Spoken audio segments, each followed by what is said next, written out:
is Sunday, June 2nd, 2024, and we are live. Welcome to the African History Network show. I'm your host, Brother Michael Imhotep. And everybody heard the news that on Thursday, May 30th, Donald Trump was found guilty on all 34 counts of falsifying business records, as well as election fraud. So we talked about this on Roland Martin Unfiltered on Friday, May 31st, 2024. I want to get into it deeper here on today's show. And also, I wanted to talk about two other topics. Now, some of you all saw the articles that I posted dealing with the Negro League statistics being incorporated into Major League Baseball statistics, and Josh Gibson of the Homestead Braves. He now hosts the all-time batting average. So we're going to talk about that as well on today's show. Also, you have some people who are happy about it. You have other people who are upset about it and calling it DEI, etc. Right? So we're going to talk about that. And back on May 10th, when I was on Roland Martin Unfiltered, we talked about how African-American lawmakers, members of the Congressional Black Caucus, are reintroducing the Crown Act, which will ban discrimination against various types of hairstyles. So we only talked about that for about 3 minutes on the show, but I want to discuss it here for a few minutes, but also tie it to some other news stories that I've seen dealing with how thousands of African-American women are suing companies that make hair relaxers because they say they got cancer from the hair relaxers. We know Attorney Benjamin Crump was one of the first attorneys involved in this type of lawsuit. There have been thousands of lawsuits filed because of this, and also some recent studies have come out that show a link between hair relaxers and uterine cancer, especially in African-American women. So we're going to talk about that on today's show as well. Okay, so share this broadcast on your social media platforms. Invite your friends to tune in. Now, on the African History Network show, we focus on educating, empowering, and inspiring people of African descent throughout the diaspora and around the world. Because right now, it's correct wrong behavior. What you do for yourself, what you do to yourself, and what you allow other people to do to you and get away with is based upon what you think about yourself. What you think about yourself is based upon what you have been taught about yourself. What you've been taught about yourself is based upon everything you've read, heard, and seen about yourself. So when you control the radius of a man or woman's thoughts, you can control the circumference of his or her actions, because the mind can't do or teach what it doesn't know. All right, I want to jump into this first topic here, and then I'm going to go to a segment from when I was on Roland Martin Unfiltered on Friday when we discussed this. There's so much to talk about here with this case. Now, I was 98% sure that Donald Trump was going to be found guilty, and basically guilty on all 34 counts. This case from the beginning is basically a documents case because Michael Cohen provided the canceled checks. He provided evidence. He provided documentary evidence to prove that Donald Trump was paying him back. And he provided testimony stating that Donald Trump knew what the payments were for. He knew about the money being paid to Stormy Daniels, but also about the falsification of business records. Okay. So I was 98% sure that he was going to be found guilty. Now, it's also important to understand that when I was on 910 AM WFDF here in Detroit, the radio station, I was the one who broke this story for 910 AM about the payments to Stormy Daniels. Okay. And I was the first one to talk about this on the air. And what happened was I I was on Cliff Russell's show, my friend Cliff Russell, and, you know, Cliff Russell's passed on since then, but I was on Cliff Russell's show, and we were on commercial break, and I was on my laptop, and I see this story come across. I was on, I think it was from rawstory.com. It was from rawstory.com, and it may have been on Facebook, or I got the email, but I see this story come across that talks about Stormy Daniels and an alleged affair that she had with Donald Trump, and he paying money to her a few days shortly before the 2016 election to keep her quiet so it does not interfere with election results. This payment took place right after the Access Hollywood tape came out. And we know the Access Hollywood tape was very damaging for Donald Trump, especially when it came to women voters, to female voters. And Hope Hicks, former aide to Donald Trump, testified to this in this case. So when I first heard about this, I said, this sounds like a campaign finance violation taking place. You're paying money so a story doesn't come out to influence the election, and you don't properly record that when you submit your campaign finance records. Okay. And I was correct. This is dealing with election law. And this was a state case, not a federal case. Okay. So we're going to get into this. All right. So I want to go first to this article here from NBCnews.com. And the reason why I brought that up, give you that background story, because so many people were saying from the start, oh, this is just about sex, something, you know, this is just a story about sex and paying hush money is not illegal. I said, no, this goes way beyond that. This deals with campaign. This deals with election law, campaign finance violation.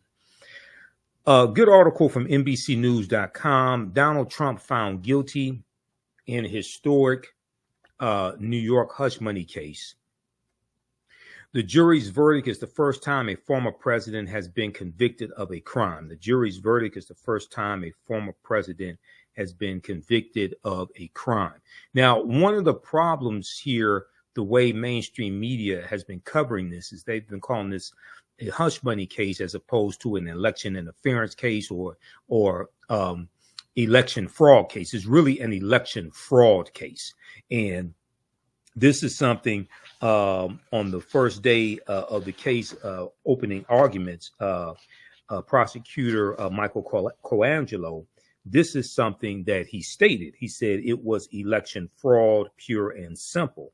Prosecutor Matthew Colangelo said in his opening statement.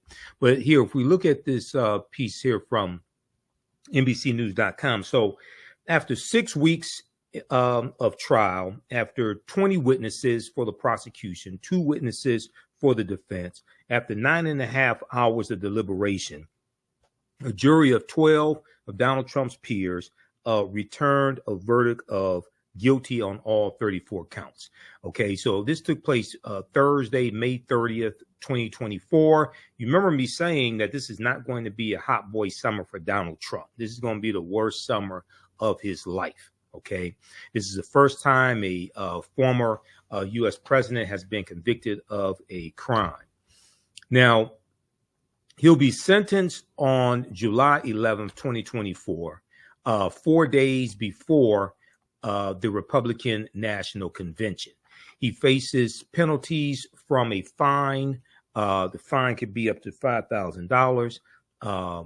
Penalties from a fine to 4 years in prison on each count.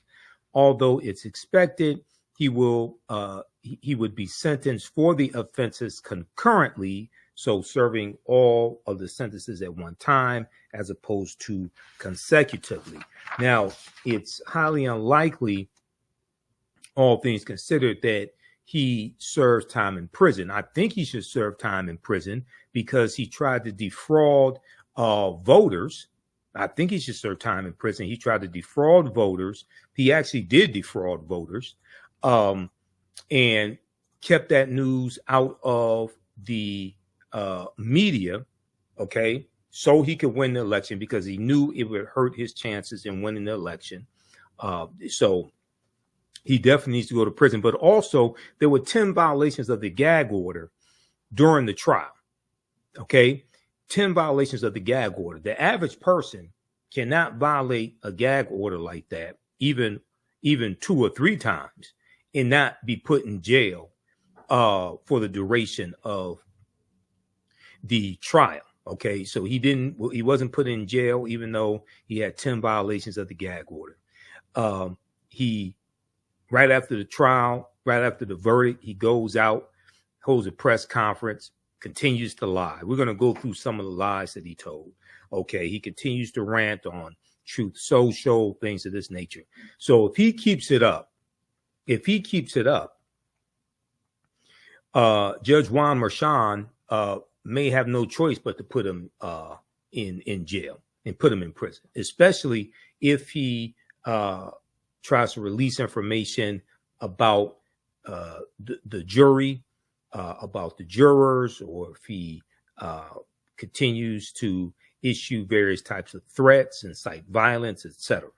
So we'll see what happens with this. But I vote for him to go to prison. He belongs in prison. Okay. So the verdict was read in Manhattan, in the Manhattan courtroom, where Trump had been on trial since April 15th. He had pleaded not guilty to all 34 counts of falsifying business records related to a hush money payment his former lawyer, Michael Cohen, made to adult film star Stormy Daniels in the final weeks of the 2016 presidential election. Trump looked down with his eyes narrowed as the jury foreperson read the word guilty to each count. Now, I want to talk about here how we got to this being a felony, all right?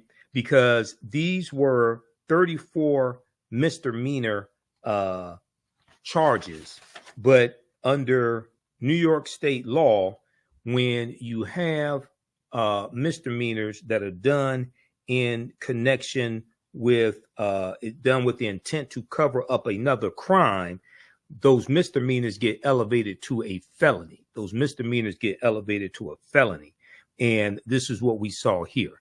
So I want to go to page 4 here of this article, because this is something that is being largely skipped over in mainstream media and cable news. This should really be talked about a lot more. How you got to how this became a felony. And it's being glossed over to talk more about, you know, a porn star, former porn star, Stormy Daniels, Donald Trump cheating on his wife. I didn't mean to call him chump, but Donald Trump cheating on his wife, etc. This is dealing with fraud. Okay. Now, he was found liable in a civil lawsuit that Attorney General, New York Attorney General Letitia James brought against him for inflating the property values of various real estate that he owns. So he owes about $454 million in that civil fraud trial. That's dealing with fraud. He owes about $85 million to E. Jean Carroll in that defamation case. And then he's found guilty here of falsifying business records. That's dealing with fraud, but also election fraud. This is one of the biggest con men in history, and he is a fraud. Now, prosecutors said the disguised payment to Michael Cohen was part of a planned, coordinated, long-running conspiracy long-running conspiracy to influence the 2016 election to help Donald Trump get elected through illegal expenditures,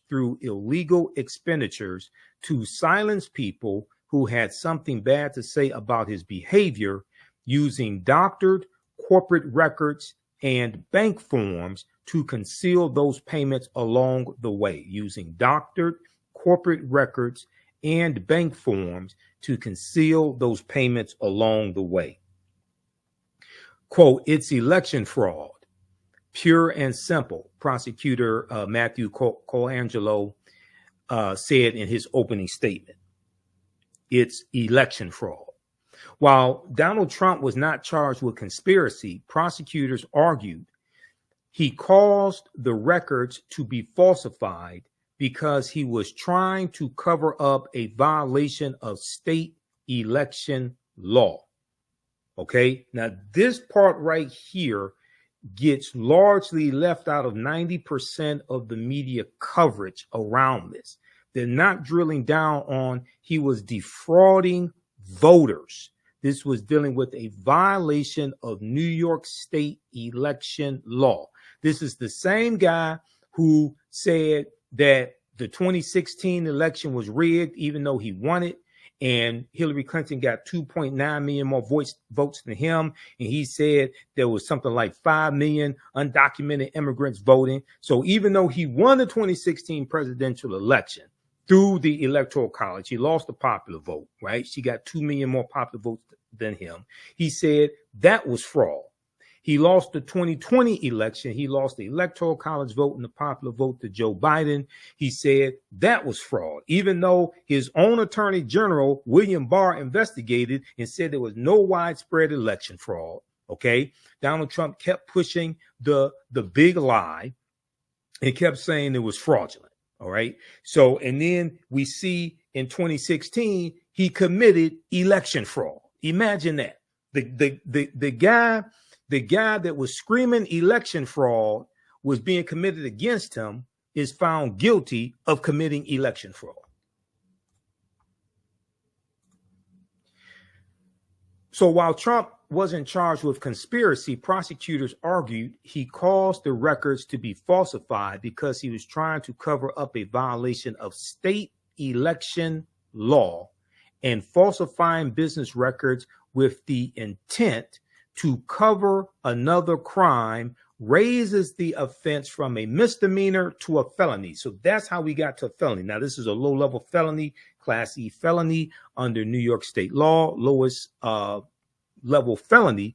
But this is how you go from the felony, this is how you go from the misdemeanor of falsifying business records to these 34 counts being bumped up to felonies. Now, this is the same guy, keep in mind, Donald Trump is the same guy who said that African Americans in Detroit and Milwaukee, Wisconsin, and Philadelphia, Pennsylvania, and Atlanta, Georgia were committing election fraud and voting illegally. This is the same guy who put in jeopardy the lives of Shay Moss and Ruby Freeman, two election workers in the Atlanta, Georgia area. He's the same guy who said they were committing election fraud, and Rudy Giuliani said the same thing about them.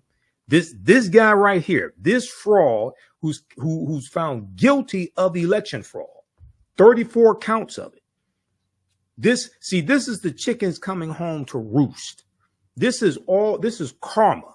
This is all this evil coming back on this son of a bitch right here. Okay. And we have to make sure November 5th, 2024, there's overwhelming votes to stop his ass at the voting box, at the ballot box. We have to make sure he never gets into any elected position, political position ever again. He's a threat to national security. He's a threat to democracy. When you study Project 2025 and what the Heritage Foundation wants to do, and allies of Donald Trump, they're trying to take this country back to the 1890 Mississippi State Convention. They're trying to take us back even before then. Okay, this is extremely dangerous. This is extremely dangerous. And isn't it ironic that it was an African-American district attorney that brought these charges against Donald Trump as well in Manhattan, Alvin Bragg. That's very ironic. Okay. And you have African Americans. You still have the case pending in Georgia with Fonnie Willis. You still have the documents case in Florida, even though we know the judge there has been helping Donald Trump because he nominated her. Okay. And you have the federal case with special counsel Jack Smith. All those cases are going to happen, not before the election, afterwards. Justice is not done with Donald Trump. Okay. The worst thing that he ever did was run for president. The worst thing he ever did was run for president, because that put he and his business practices under a microscope. Okay. And then we found out about all this corruption, even though it was suspected he was inflating the property values of his various properties, even though it was suspected he wasn't a billionaire. And now he's raising money, right? So he's raised over $50 million since the verdict. Okay. Small donations have come in from his supporters, and he's sending out information asking for them to send in donations. Why does a billionaire need you to donate money for his legal fees? Why does a billionaire? Remember, this is the same guy in 2016 when he ran for president. This is the same guy who said he was very rich. He was going to self-finance his campaign. He didn't need anybody's money. This is that guy. One of the biggest frauds in history. But he's extremely dangerous as well. This is the same guy that incited the January 6, 2021 insurrection and left most of those people holding the bag because he could have given them a pardon before he left office. He left them holding the bag. They stormed the Capitol for him, right? And hundreds of them went to prison. And he's out chasing Playboy bunnies and who knows, he's cheated on all his wives. Who knows how many women he's cheated on Melania with since Stormy Daniels.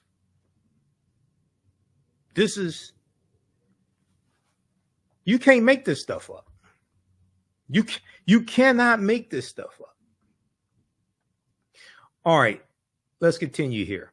So this is how you get to the felony. And once again, this is a violation of New York State election law, and you're dealing with defrauding voters. You're dealing with defrauding voters. Now, Donald Trump maintained that the DA's office had no case, and there have been no crime. Let me see. Let me go down here just a second here. And then I want to go through and dispel some of these lies he's been telling also. We have some fact checks on this. Let's see here. Now, Donald Trump did not take the witness stand. Okay, so Trump was convicted after a sensational weeks-long trial that included combative testimony from Michael Cohen, Trump's self-described former fixer, and Stormy Daniels, who testified that she had a sexual encounter with Trump in 2006 after she met him at a celebrity golf tournament. Donald Trump has denied her claim, and his attorney has suggested that Cohen acted on his own because he thought it would make the boss happy. So you're going to take out a mortgage on your house for $130,000 and pay off this woman that you didn't have sex with. Michael Cohen's going to pay off this woman he didn't have sex with to make Donald Trump happy? No, that's not what happened. And Donald Trump didn't know about it? Other witnesses included former White House staffers, among them advisor Hope Hicks, former Trump Organization executives, and former National Enquirer publisher David Pecker.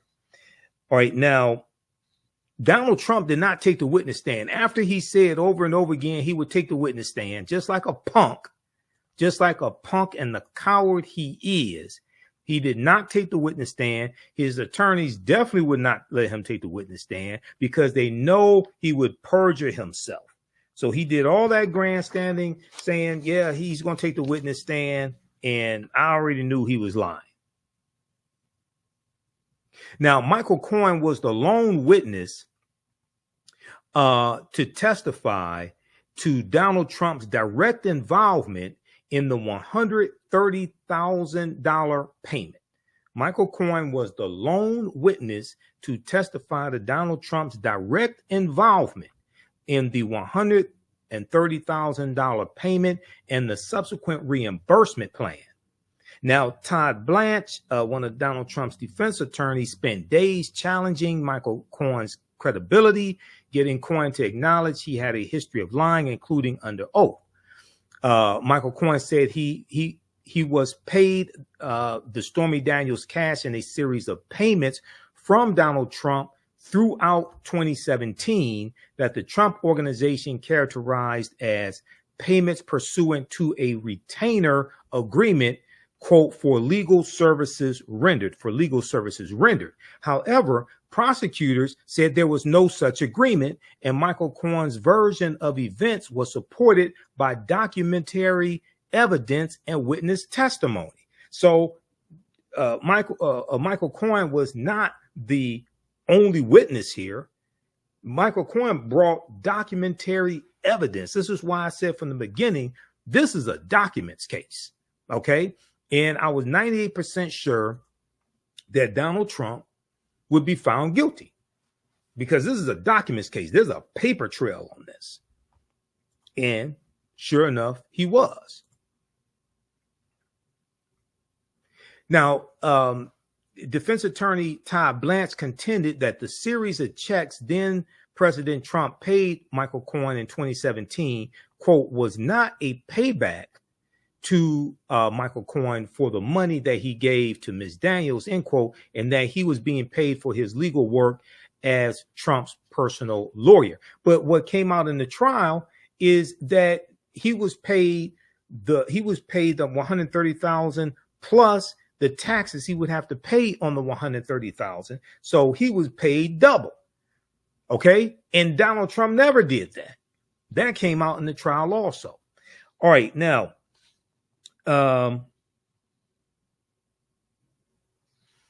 okay. So read the rest of this article here. It's a good extensive article from NBCnews.com. They usually don't have articles this in depth. Donald Trump found guilty in historic New York hush money case. Donald Trump found guilty in historic New York hush money case. You know, New York Times, Washington Post, they usually have a lot of their articles are more detailed than articles coming from NBC News, because I read New York Times, Washington Post every day, as well as NBC News and ABC, things like that, Associated Press, etc.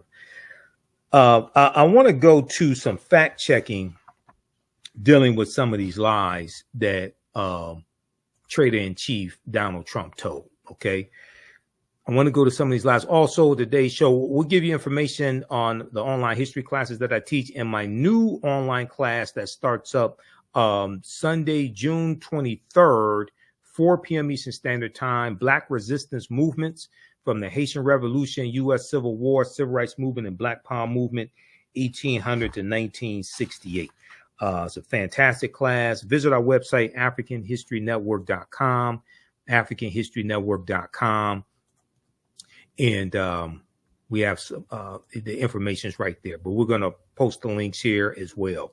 It's a 10-week online course that I teach, and we go through our history from 1800, starting with the Louisiana Purchase and the Haitian Revolution, and we go through our history to what leads to the Civil War taking place. We deal with the Reconstruction era, Jim Crow era, Civil Rights Movement, Black Power Movement, all of that. Okay.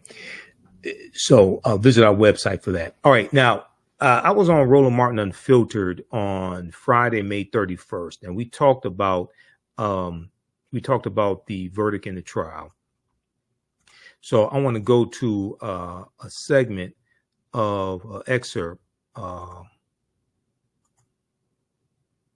Let's see here. I want to go to an excerpt of the show here. Let's go to this here.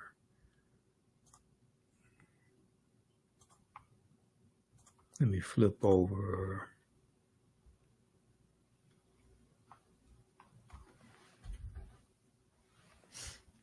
All right, here we go. And the folks at 11 Films, they were up.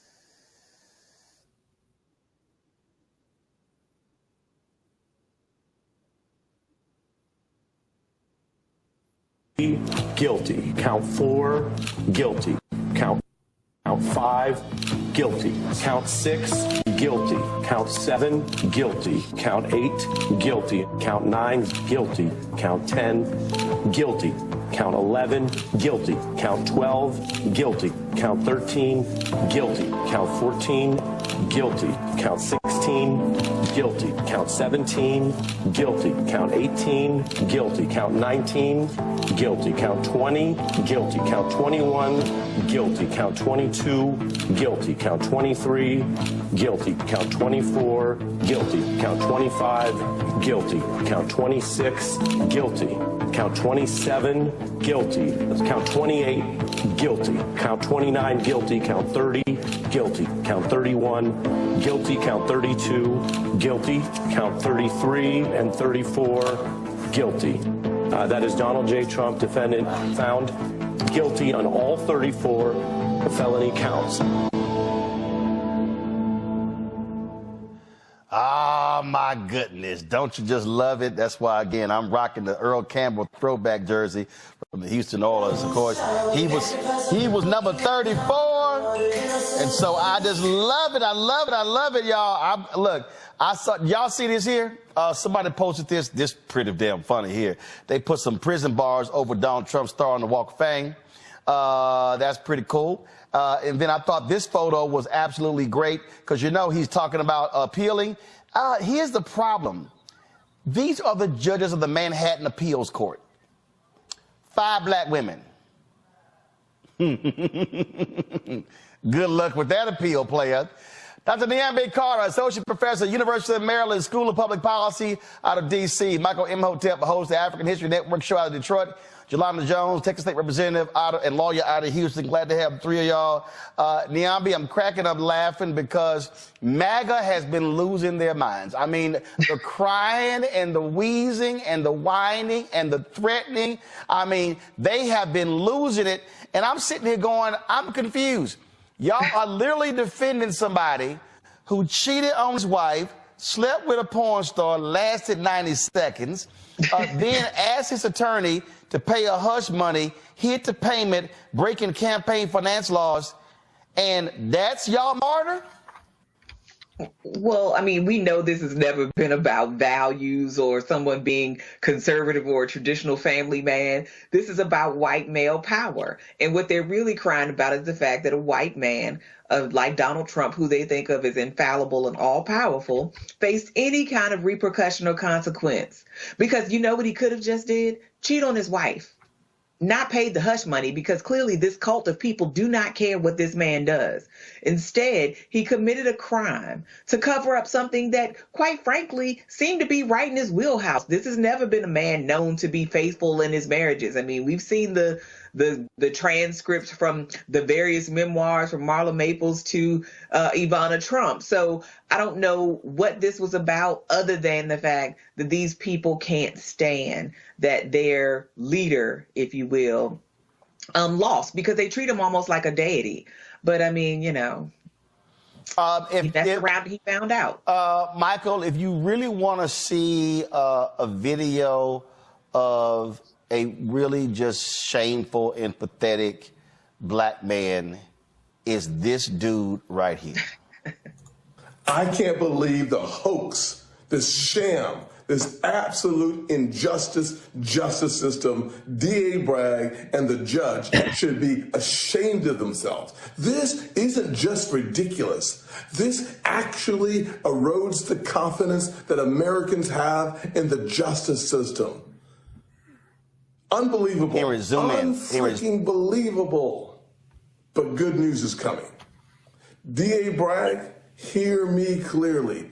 You cannot silence the American people. You cannot stop us from voting for change. Joe Biden's injustice, Joe Biden's two-tier injustice system, weaponizing the justice system of the United States of America against a political opponent, un-American.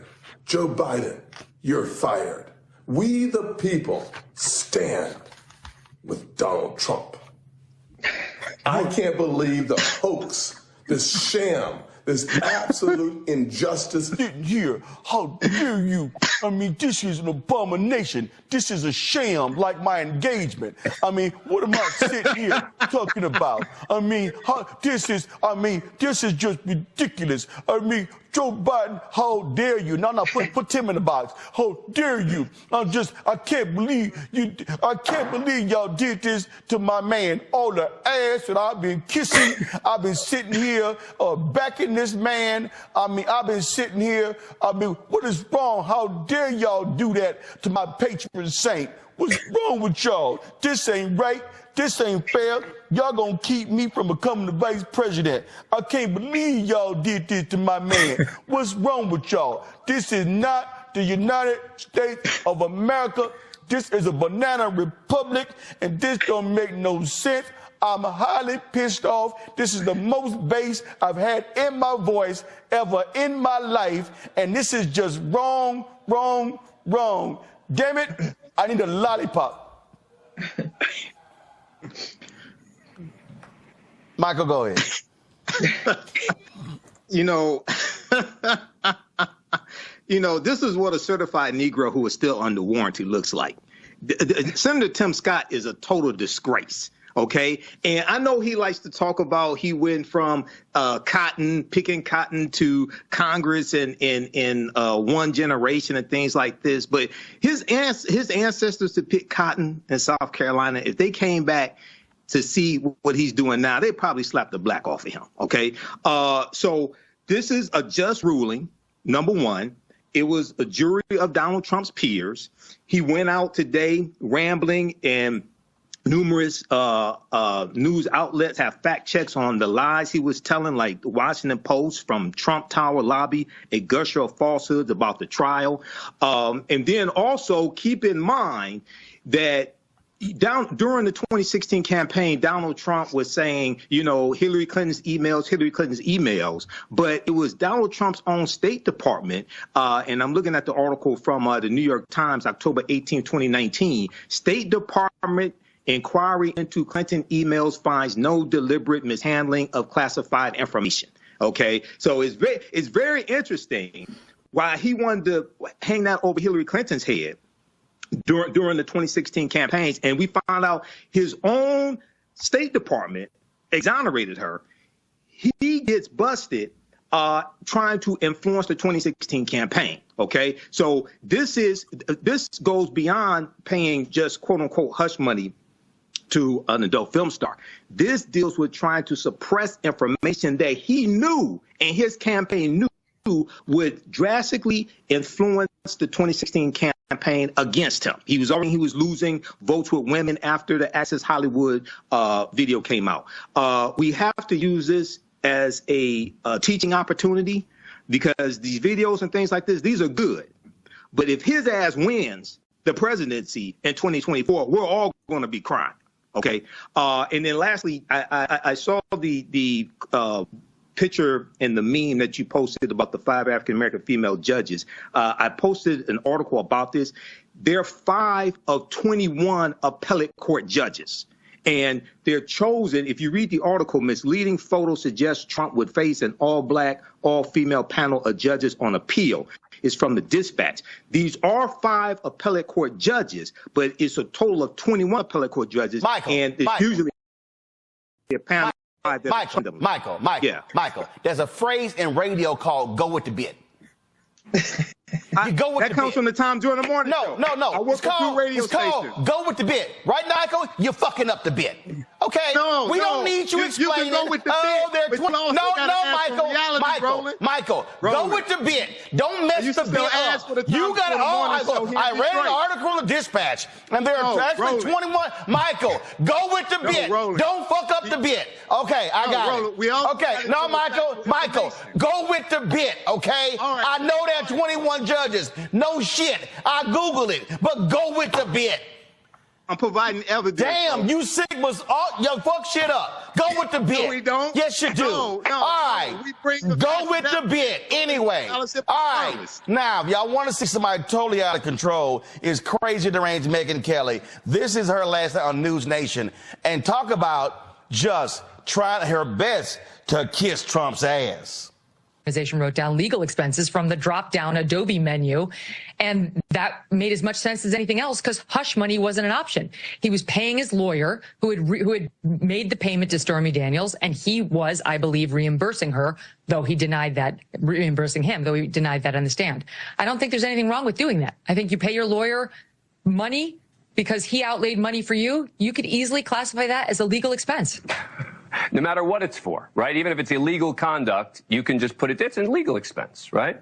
This wasn't illegal. There's nothing illegal about paying hush money for an NDA. It's done There's not. all the time. But when you're doing it to protect your campaign, it is.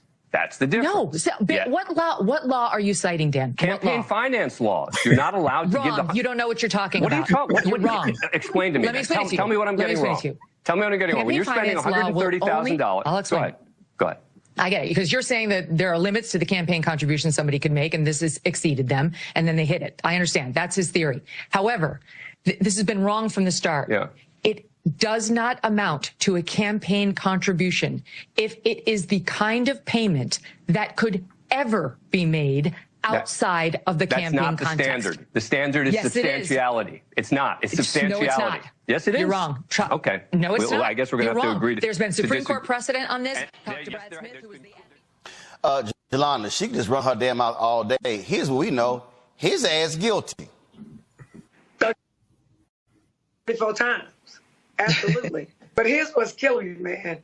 I told my mama I need some grapes, some crackers, and some brie to go with all this damn whining that they're doing. It makes not a lick of sense.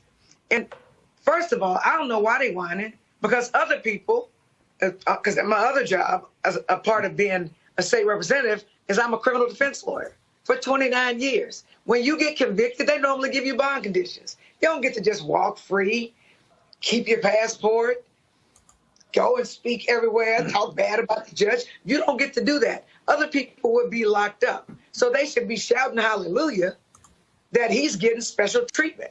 That's one thing that's incredibly bothersome to me. They talked about Mark Burnett. I don't know if you remember this, Roland, but I was on a show called Survivor. And back on Juneteenth of 2020, a number of black survivors sued, well, we started negotiating and threatened to sue Survivor, Mark Burnett, Jeff Probst, because they were anti-black. And as a result of that, all of a sudden you see diversity. So I have the documents if you ever want to talk about that. So Mark Burnett, even in other shows that he has had a bias against black people specifically. So this whole 34 counts, most times that doesn't happen, right? You have a whole bunch of counts, they throw something out. The evidence against Donald Trump was so pervasive and so overwhelming that even people on the jury who supported his dumb ass voted to convict him. So I'm sick of the whining. I'm going to need for them to stop doing all that. And as the gentleman said, the first person that you talked to, what we need to do is we need to vote. And the reason that we vote is because 2 Supreme Court justices are going to be on the ballot.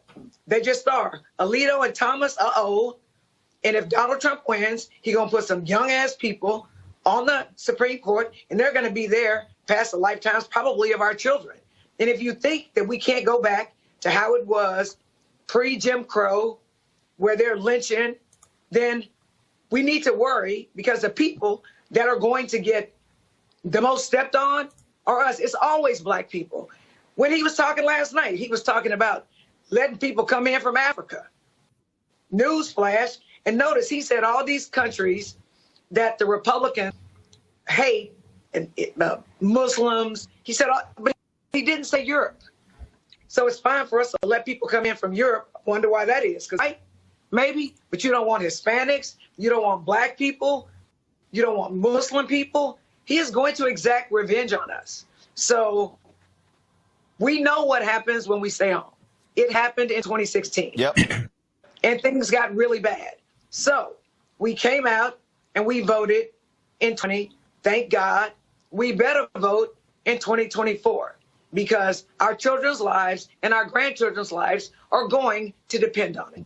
And that's a fact. Now, when you talk about the whining, this to me was absolutely wonderful yesterday. Listen to this.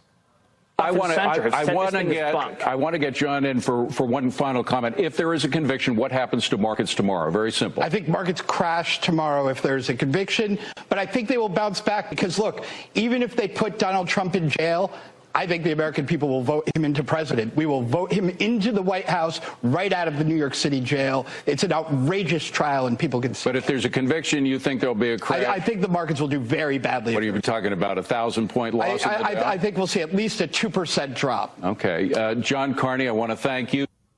That was y'all John Carney. John Carney said the markets are going to crash. They're going to tank. They're going to be down 2%. Henry, go to my iPad. The Dow gained 600 points today, y'all. So all that nonsense didn't happen. Do y'all see how crazy these people are? Understand, they predict doom and gloom, and it was up 600 points. Let's beat his ass by at least 400 electoral college votes. All right. Okay, so that was Friday, May 31st, when I was on Roland Martin Unfiltered. Now, I want to deal with a couple of things. And this is so, I said the same thing when we dealt with Representative Jasmine Crockett's comments in her argument with Marjorie Taylor Greene in the House Oversight Committee. And people were putting out all these videos and things like this and creating music from AI, artificial intelligence and everything. I said, in those songs, you need to tell people go vote, because Republicans can maintain control of the House of Representatives, take back control of the Senate. Joe Manchin is not running for re-election in West Virginia. He just registered as an independent, but he's not running for re-election. So Republicans will probably win West Virginia because there's not another Democrat in West Virginia who can win a Senate seat. The other senator from West Virginia is a Republican, Shelley Moore Capito. So while people out here putting out these videos and laughing and things like this, I'm saying, no, you need to be, we have to tell people to vote 2024 and vote for Joe Biden. Because no third party can. This is about math. Let's be very clear on this. This is about math. I've talked about this here on the show before. It takes 270 electoral college votes to become president-elect. You win the electoral college votes associated with a state, not win the electoral college vote, and not win the electoral college votes, which is the middle of December. Because the Electoral College doesn't vote until the first Monday following the second Wednesday in December. You become president-elect by winning the Electoral College votes associated with a state, and you do that by winning the popular vote in the state. You do that by winning the popular vote in the state. So anybody that tells you the popular vote does not matter has never read the U.S. Constitution. Because the U.S. Constitution created the Electoral College. Go to archives.gov, go to, which is the U.S. National Archives, go to loc.gov and read the U.S. Constitution. And here's my copy of the Constitution right here. The Declaration of Independence and other great documents of American history, 1775 to 1865, edited by John Grafton. This is from Dover Books, Dover publication, Dover Publishing. So there's a good article, and I've talked about this here on the show before, and I've cited this in some of my presentations. Read this article right here. All these people talking about voting third party. They obviously don't understand how the Electoral College works. No third party candidate has won a single Electoral College vote since 1968, when Governor George Wallace, governor of Alabama, won 46 Electoral College votes, and he still lost. Jill Stein didn't win any Electoral College votes in 2016. Ralph Nader didn't win any Electoral College votes in 2000. Ralph Nader helped George W. Bush become president. Jill Stein helped Donald Trump become president. Read this article right here from slate.com. A romp through history's most successful third-party presidential candidates. A romp through history's most successful third-party presidential candidates. A cavalcade of populists, socialists, and segregationists came long before Ralph Nader and Ross Perot. Now, this is from July 3rd, 2023. Who's read this article before? Okay. And for the sake of time, we're going to go right here. You know, they talk about Strom Thurmond running as a Dixiecrat. Strom Thurmond lost. But this is when we look at George Wallace. Okay. George Wallace, 1968. And we know Richard Nixon won the 1968 presidential election. George Wallace won an astounding 13.5% of the popular vote. 5 states in the South. These are former Confederate states: Georgia, Mississippi, Alabama, Louisiana, and Arkansas. And he won 46 Electoral College votes. Richard Nixon narrowly won the popular vote, but he overwhelmingly won the Electoral College with 301 Electoral College votes. 301 Electoral College votes. Let's see. Just a second. I lost my place here. When to increase the size. Okay. This is George Wallace. 1968, George Wallace, he ran as the candidate for the American Independent Party. The American Independent Party.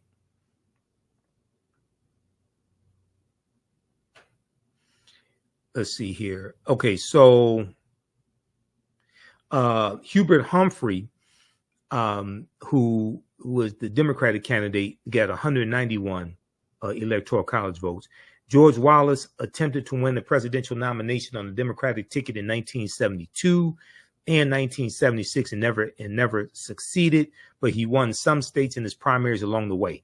After the 1968 race, he served two more terms as Alabama's governor and continued his states' rights tirades, failing to significantly deliver on improved conditions for even the small subset of white working people he claimed to support.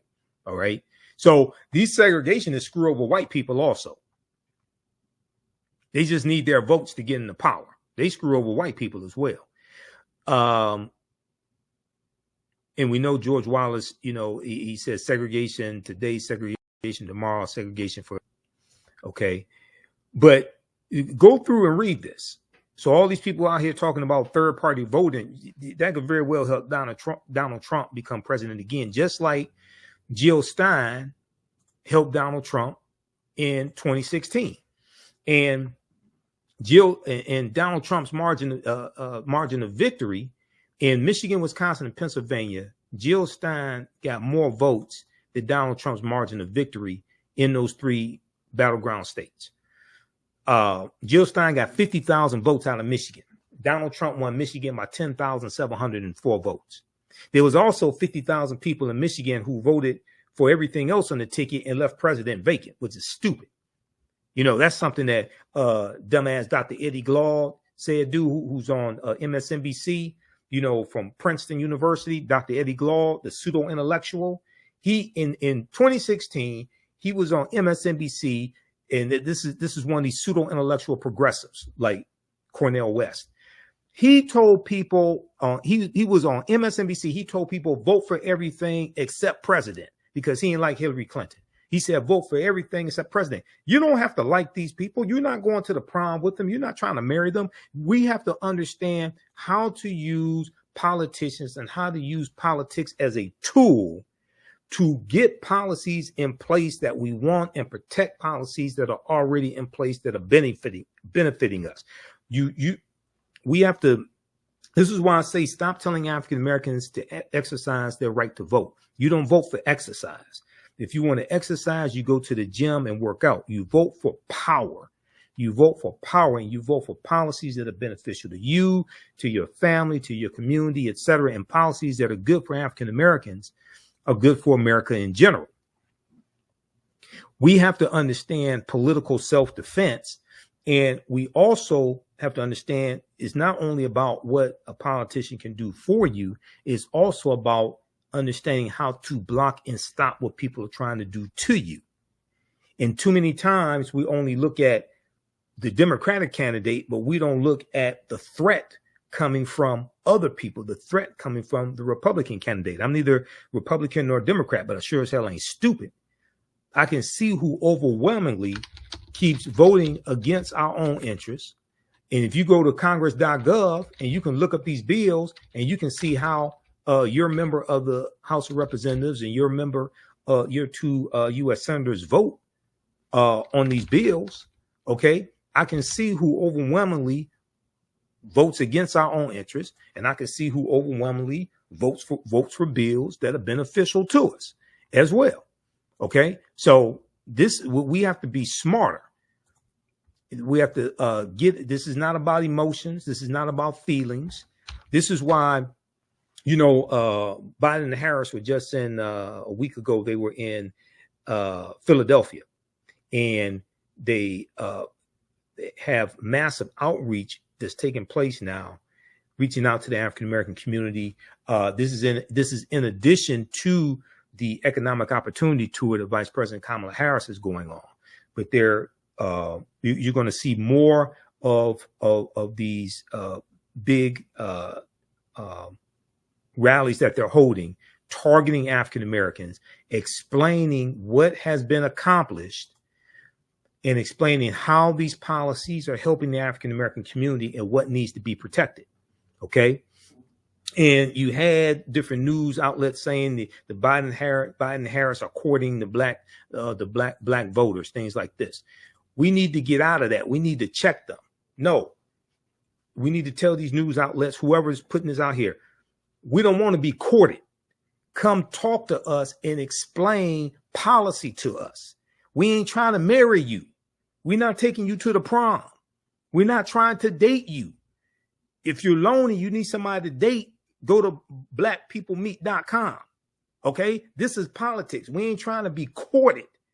We need to understand you have to come explain policy to us and explain why your policies are better than somebody else. We need to get out of this, because for the majority, like when Biden came here to Detroit to march on the picket line with the labor unions that were on strike, nobody said Biden is courting labor unions.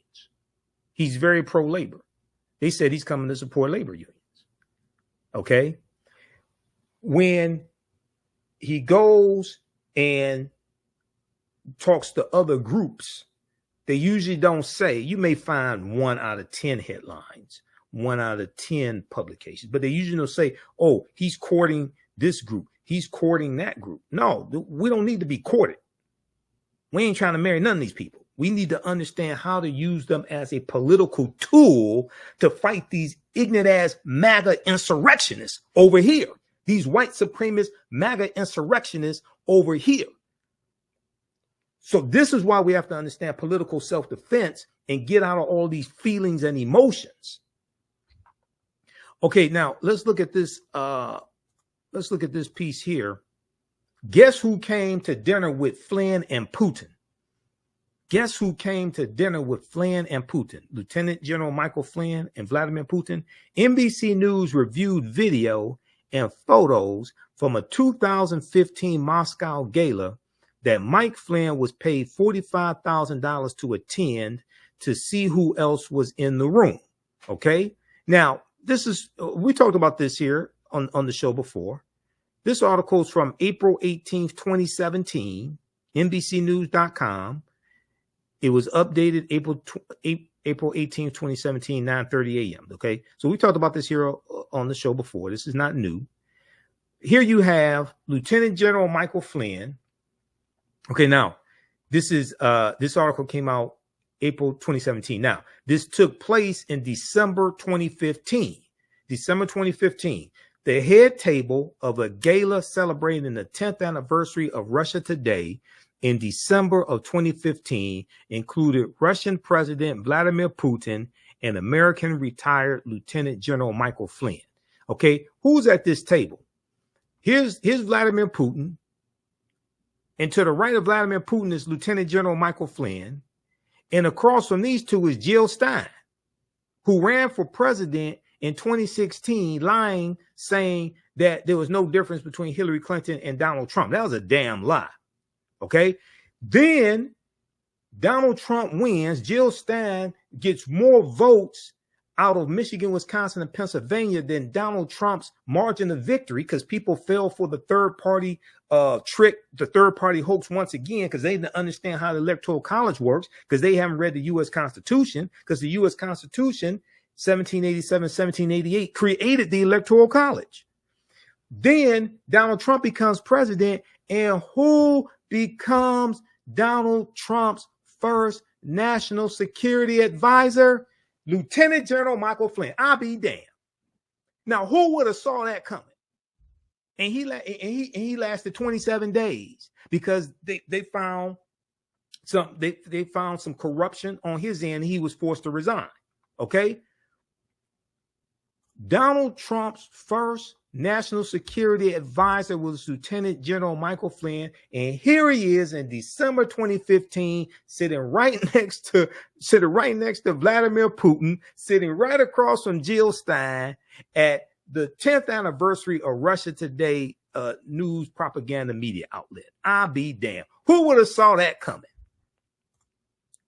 Somebody that watches the African History Network show, because I warned y'all in 2016. People ain't want to listen.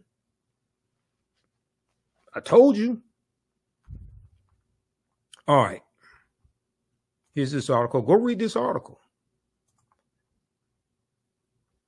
I warned people when I was on 9:10 a.m. WFDF, week after week after week. I was warning people. People thought I was playing. And I said, this is about the Supreme Court. I talked about Russia. I said, this is about the Supreme Court. Donald Trump got 3 Supreme Court justices. If he wins again, he can get 2 more, because Clarence Thomas and Chief Justice John Roberts, they're going to resign. They're going to step down. So he can nominate 2 ultra conservatives in their 30s. So they can be on they can be on the Supreme Court for the next 40 years, possibly 50 years ruling, because this is a lifetime appointment. So he would have gotten 5 Supreme Court justices. Donald Trump said he could grab women by the vagina, and his Supreme Court actually did. When they struck down Roe versus Wade, his Supreme Court actually did. Keep playing around. Okay, now, when I was on a Roland show, I talked about I saw on Instagram. I first saw it on Instagram, and it was the picture of the 5 African-American female judges, appellate court in New York, right? And I saw Joanne Reed. I saw Joanne Reed posted, and I also saw D.L. Hughley and Viola Davis. And I said, wait a second, I want to do some research before I just share this stuff. Okay, because it didn't seem right.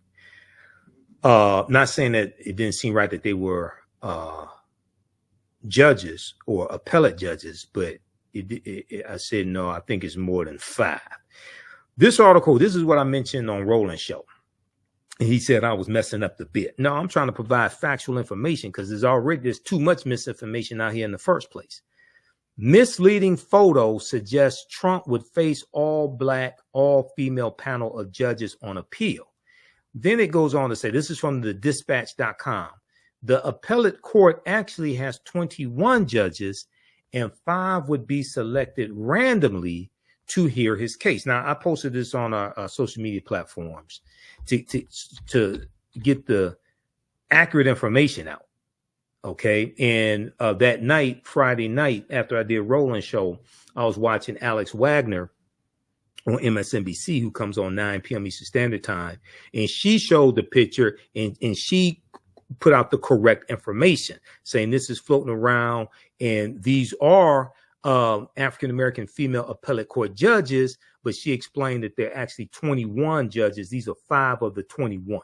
Okay, so here's what happened. So they talk about Trump being convicted on 34 felony counts.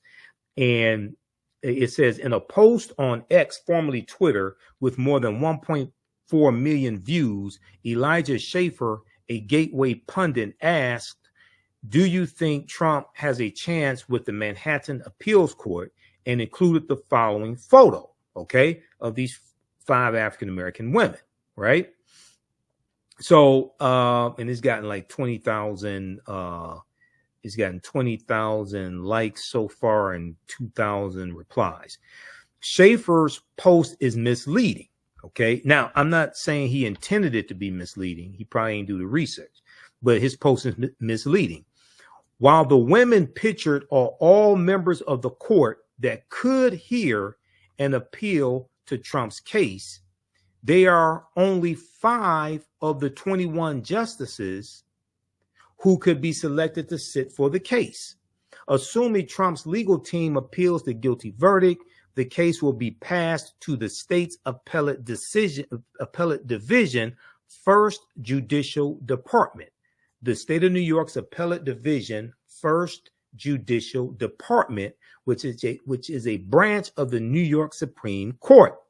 The First Department Appellate Division is made up of 21 justices, each of whom is appointed by the governor to 5-year terms. Now, this is one of the reasons why governors are so important, because in a lot of states, governors appoint judges to they appoint judges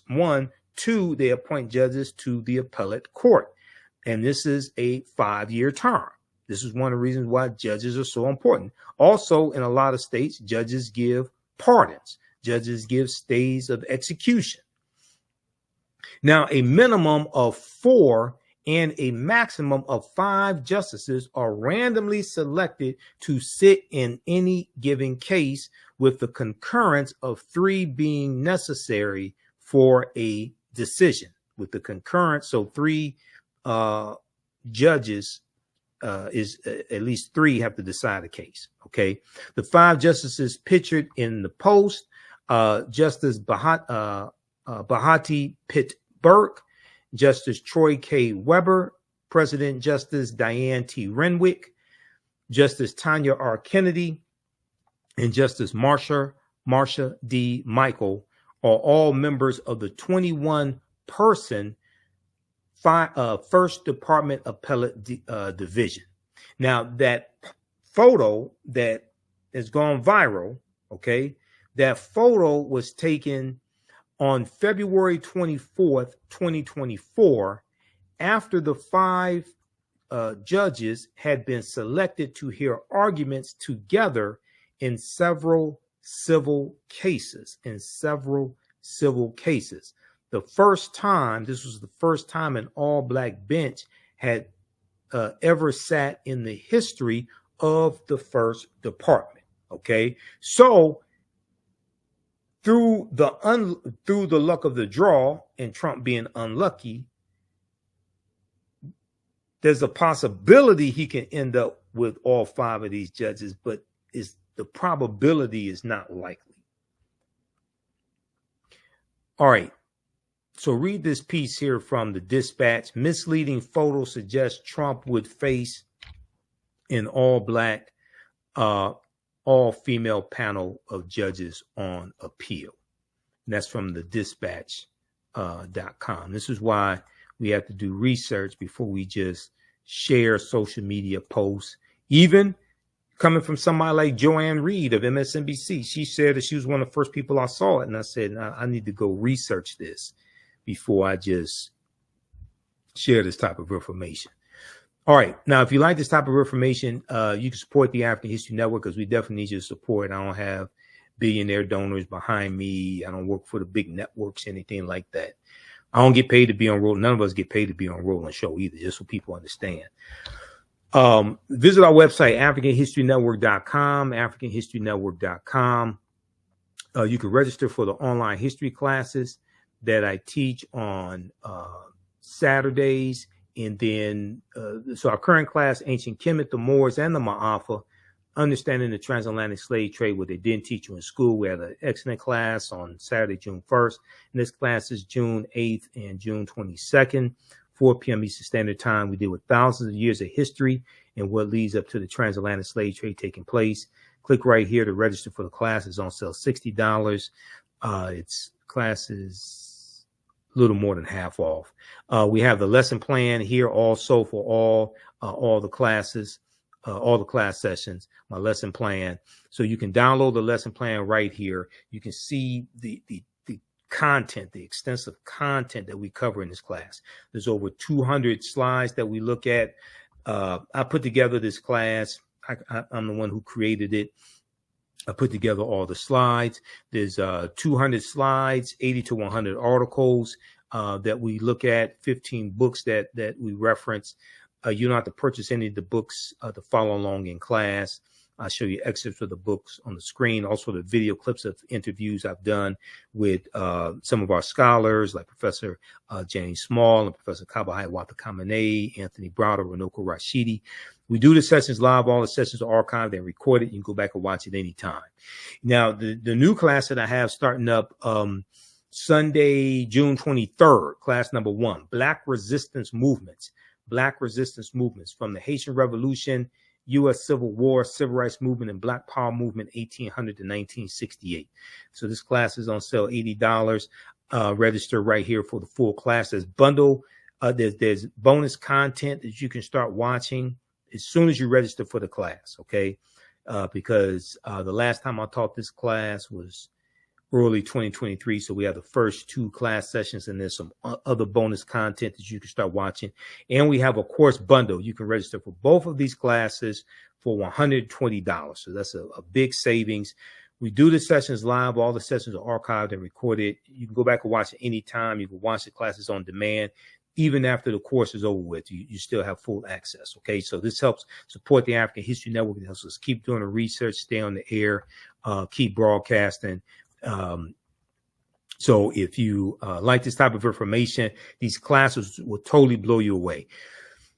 The content is PG-13, so you can use this with your children. It's not overly graphic or anything like that. I don't do a lot of cursing, anything like that in the class.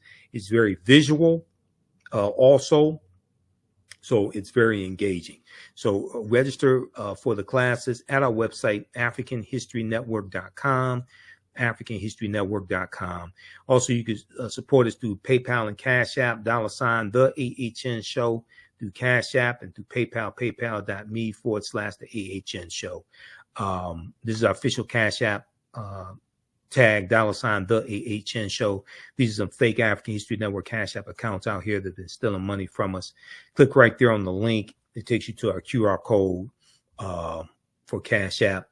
And then also you can click on the link here for PayPal, paypal.me/TheAHNShow, paypal.me/TheAHNShow. Okay, and then let's see. Sherry Jackson said, "Thank you, Mr. Imhotep, for all this great information." All right, thanks, that's Sherry. Okay, thanks, Sherry. We appreciate it. Hopefully you all learn a lot. And we definitely need you all's support as well, because this helps us keep doing the research, pay the bills, stay on the air, pay for these services that I use, because this research is not free, and even teaching the class is not free. There's 2 digital platforms that I teach the class on, so that costs money as well. I have to pay them each month whether I teach a class or not. All right. Let's continue. Give us a thumbs up, give us a heart, give us a like on the broadcast here.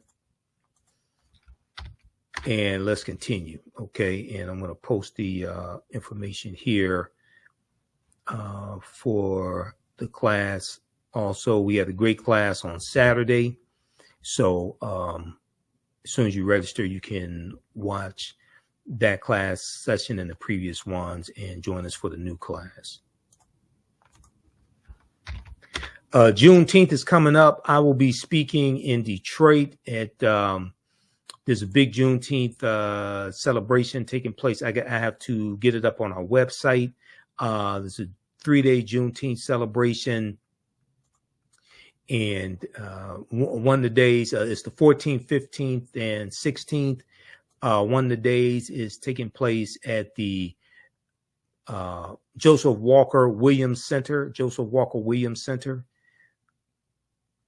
in Detroit. And also the Motown Museum, I think it's on the 14th. So we'll get that information on our website, AfricanHistoryNetwork.com also. Let me see, where is this here?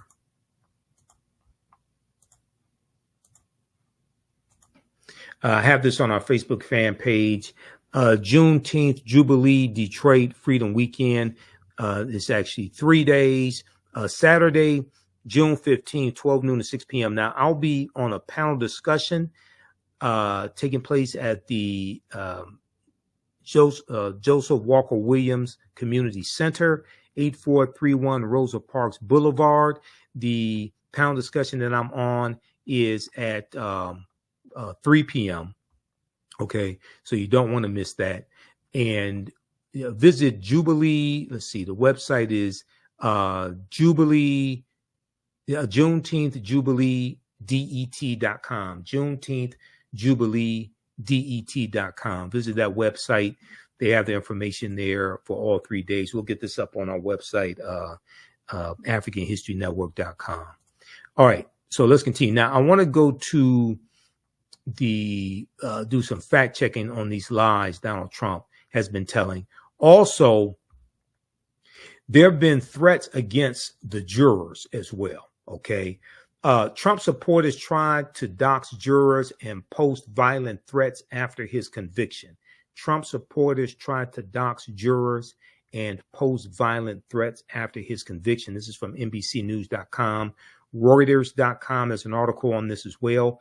On social media and web forums, users called for jurors, judges, and prosecutors to be killed after the former president was found guilty on 34 felony counts.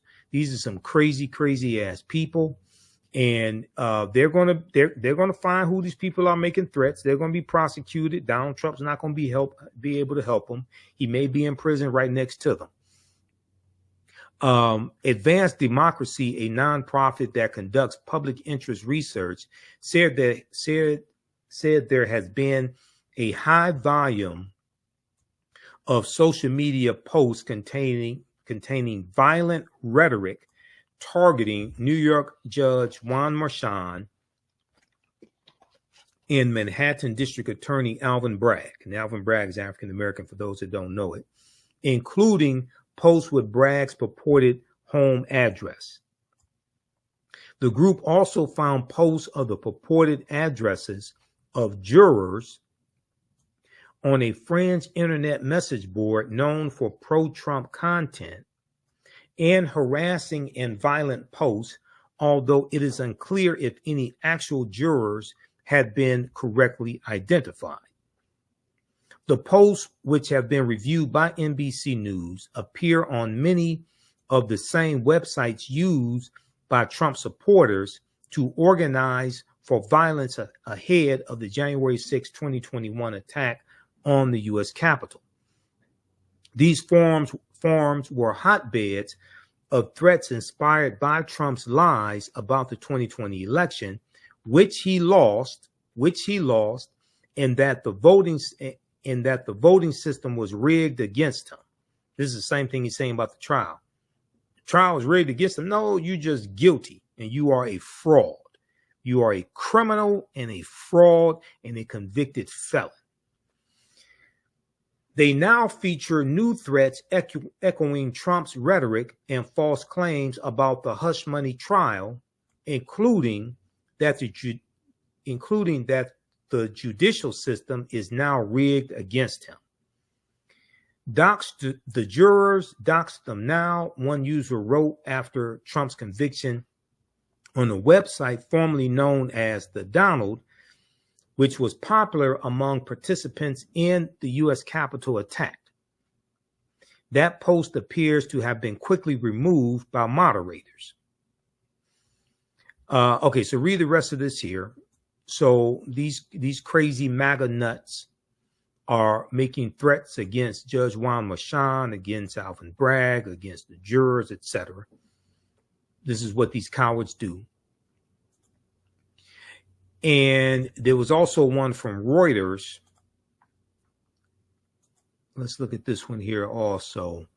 Trump supporters call for riots and violent retribution after verdict. Now, this is from May 31st, 2021, from Reuters.com.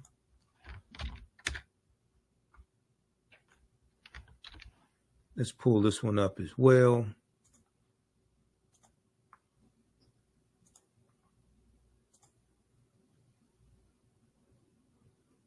Okay, this is by Joseph Tanfani, Ned Parker, and Pete Eisler. Trump supporters call for riots and violent retribution after verdict, May 31st, 2024. This article is from. Let's see here. Some called for attack on jurors, the execution of the judge, Justice Juan Merchan, or outright civil war, and armed insurrection. Someone in New York with nothing to lose needs to take care of Merchan, wrote one commentator on patriots.win. Just all type of nutty, crazy stuff here.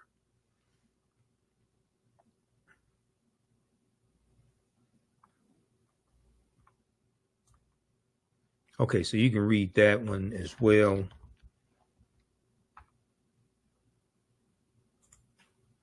So hopefully they find these thugs making these threats.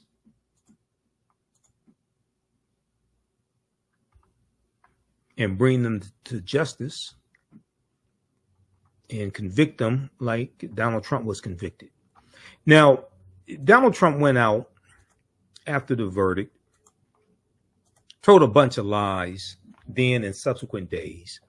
Washington Post has a good fact check on a lot of these lies he was telling. New York Times has one also. I was looking at the one from the New York Times as well. One from the New York Times is, and he was telling so many lies that news organizations cut away from Trump's misleading speech. This is a piece from the New York Times. This is from Friday, May 31st, 2024.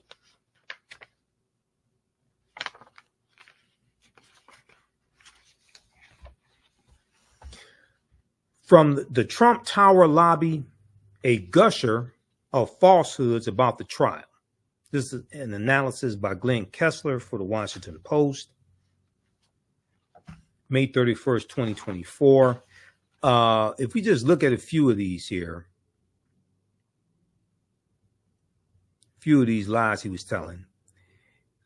He said, we just went through one of many experiences where we had a conflicted judge, highly conflicted. Trump speaking to reporters at Trump Tower, May 31st. Okay, so he said Judge Juan Merchan was a conflicted judge, highly conflicted. Okay, well, here's the truth behind what he was saying. Here's the fact check on it.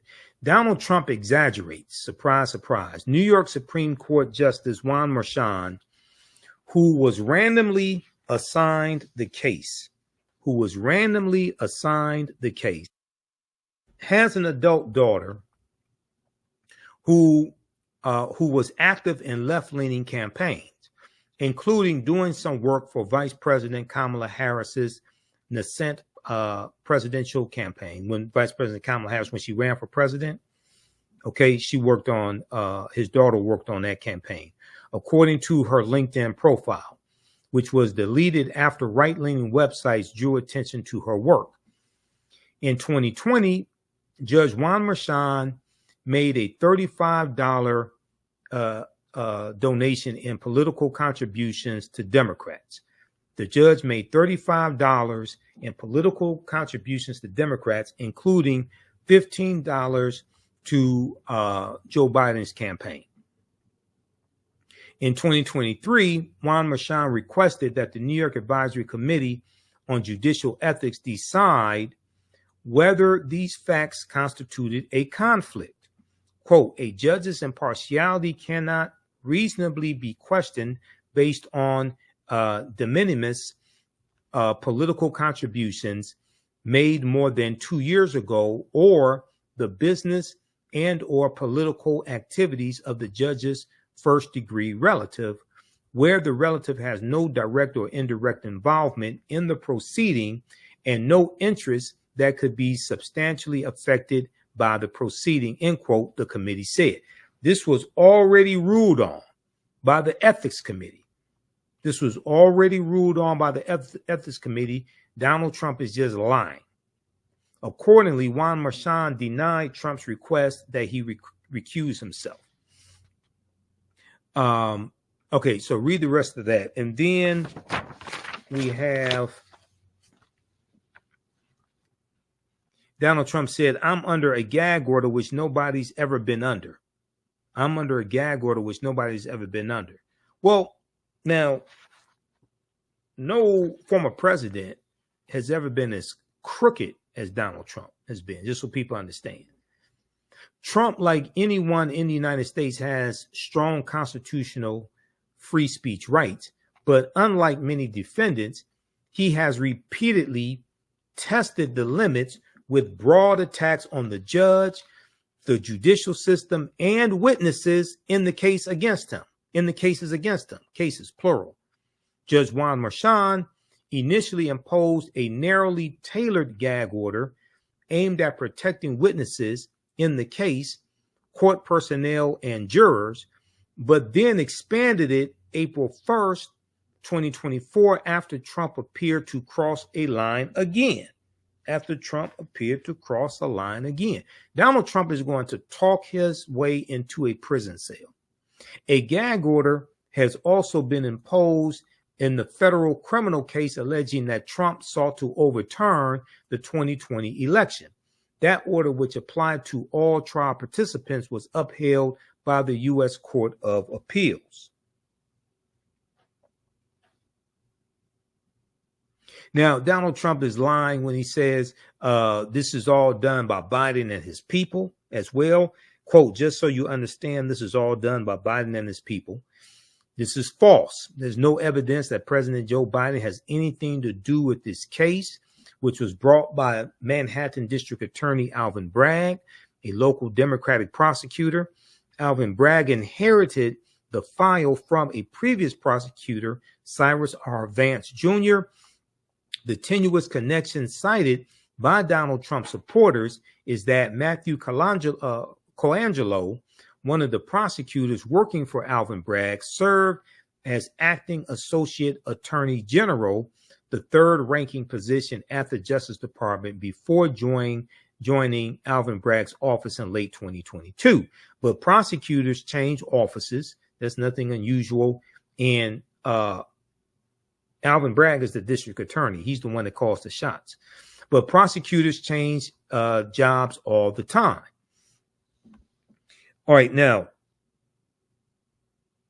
Donald Trump lied and said we weren't allowed to use our election expert under any circumstances. That's a lie. This is misleading, to say the least. Judge Juan Merchan did not bar the expert, former Federal Election Commission Chair Bradley A. Smith, from testifying, but he limited what Bradley A. Smith could say about federal campaign finance laws. He said that if he allowed Bradley A. Smith to speak expansively in the realm of legal opinion, then the prosecutor would be permitted to bring in its own expert. Quote, there is no question this would result in a battle of the experts, which will only serve to confuse and not assist the jury, end quote, Judge Juan Merchan said. So Trump is lying once again. Now, after the ruling, after Juan Merchan's ruling, Trump's defense team chose not to call Mr. Smith, okay, Bradley Smith. Later in his rambling remarks on Friday, May 31st, Donald Trump seemed to acknowledge this tactical decision, saying, quote, he actually said, you can't testify for anything having to do with the trial. You can say what the federal election is. Well, that doesn't help, end quote. This is what Donald Trump is telling on himself. He's admitting he's lying. And he's admitting he knows the truth. Then Donald Trump always likes to talk about crime. Crime is running rampant, things like this. Now, crime has fallen each year of the Biden-Harris administration. But the reason why Donald Trump thinks that crime is increasing and crime is running rampant, right? The reason why is because when you're hit with 88 felony counts and 4 indictments and people around you are being charged with felony counts, you think that everybody's committing crimes because you've committed so many and all your friends are being charged and indicted. So you think everybody's committing crimes.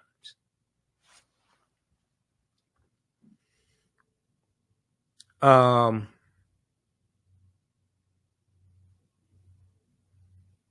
right, let's continue here.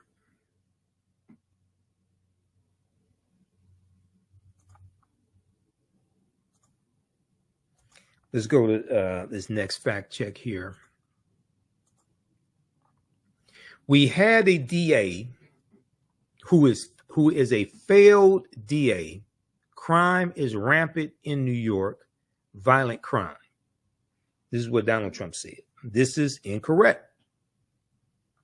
Quote, New York City saw continued reductions in overall crime through the first quarter of 2024, both above ground, on streets throughout the 5 boroughs, and below ground within the nation's largest subway system, end quote, the New York Police Department said in April 2024. Now, this does not mean that everything's perfect. This does not mean no crime takes place, no murders take place, no. But they have seen a reduction in crime, continued reductions that are documented. Year over year, there were sharp decreases in murder and burglary, modest declines in rape and grand larceny, and modest increases in robbery and felony assault. Okay, so, but overall, you see the crime is down in the five boroughs overall and across the country. Each year of the Biden-Harris administration, you've seen a decrease in crime. Doesn't mean that crime does not happen. Doesn't mean murders don't happen. We have crime here in Detroit, but even in Detroit, we've seen a decrease in crimes as well. Okay, we dealt with the falsifying business records and all of that. We talked about that. Okay, so you can read the rest of this here.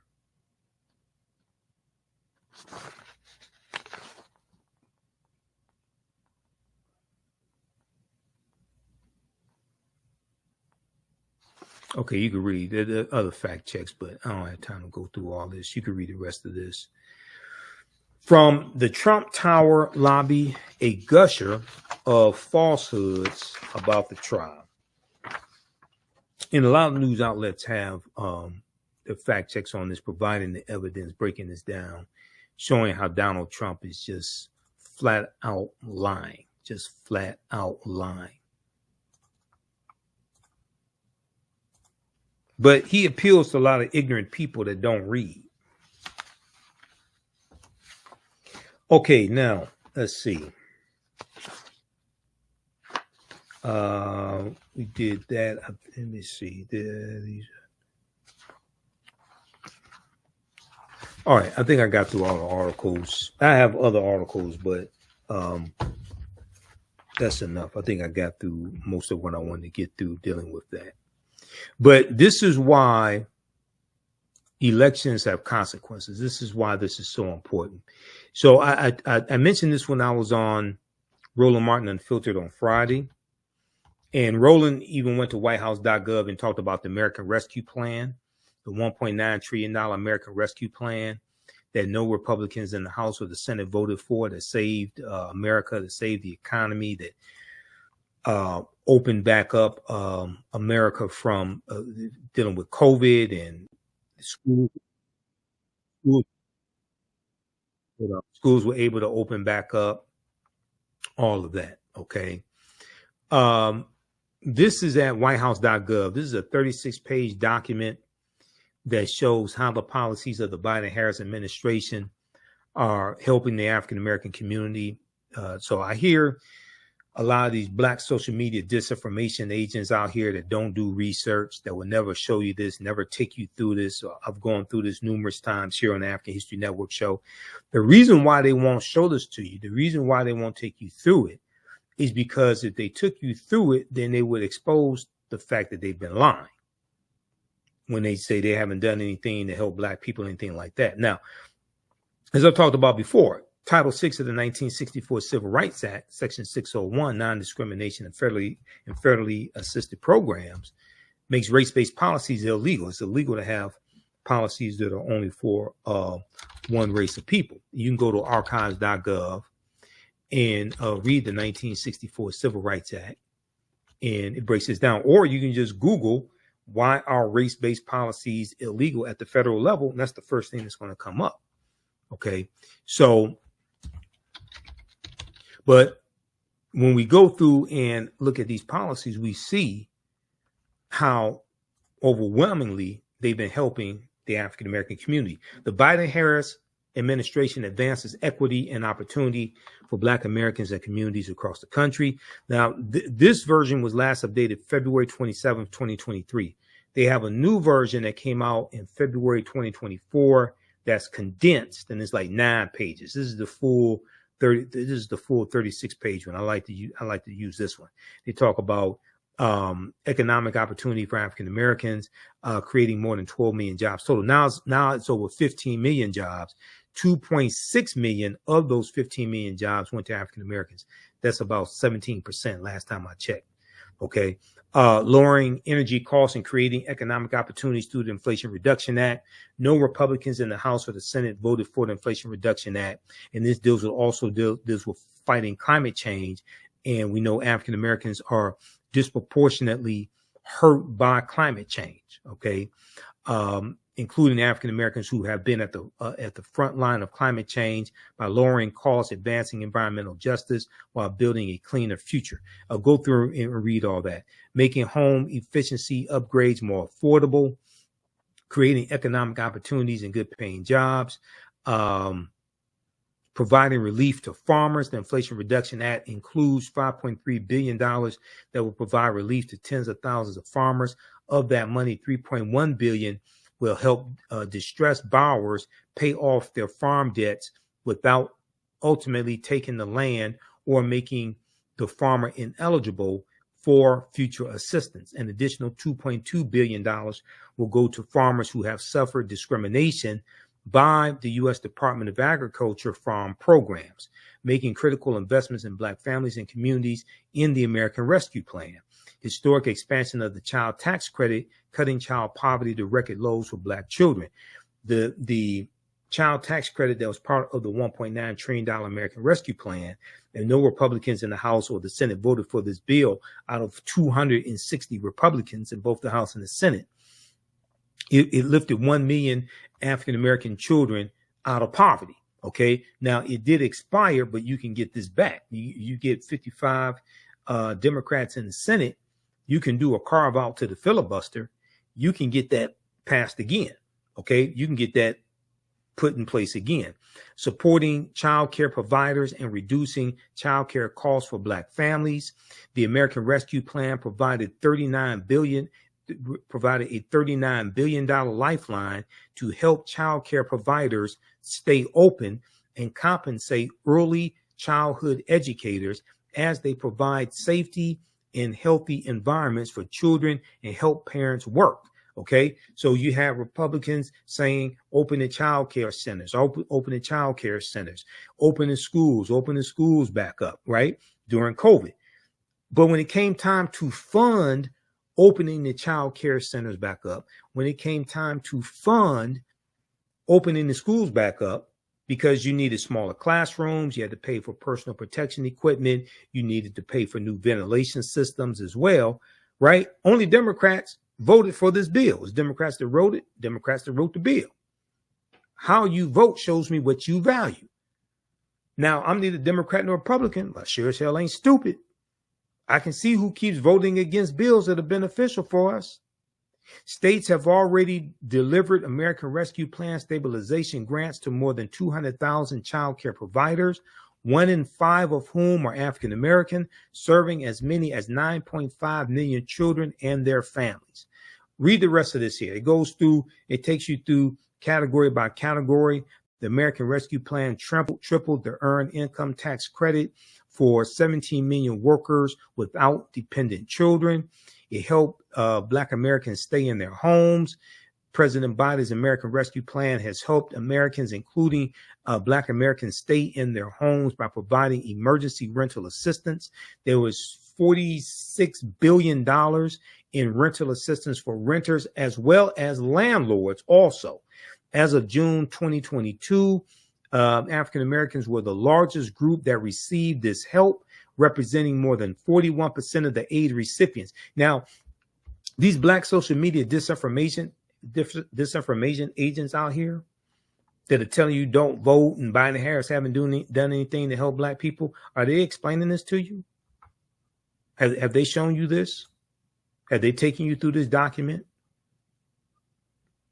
Now, I've taken my viewers through this a number of times.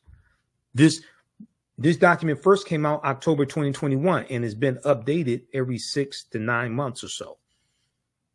So we can go back to late 2021 when we first went over this document. Who's explaining this to you? And I mentioned this on Roland Martin Unfiltered. I want Roland to pull this up have his control room pull it up, or have him pull up on his iPad. He did show they have one at whitehouse.gov that specifically deals with the American Rescue Plan. He did show that, but I wanted him to show this one right here. This is for all these people out here putting this bullshit out here, lying to African Americans, all these disinformation agents, lying to African Americans. They will never take you through this because you'll realize they're lying and people will stop watching them. Extending a lifeline to struggling small businesses and expanding access to capital. It goes through and takes you through all this. You go to whitehouse.gov, they have other information there, like the $16 billion that have been allocated to HBCUs since 2021 from the Biden-Harris administration. It's a record. That's a record amount of funding over those 3 years for HBCUs, $16 billion. Senator Tim Scott won't talk about that. Ensuring Black homeowners get full value for their homes.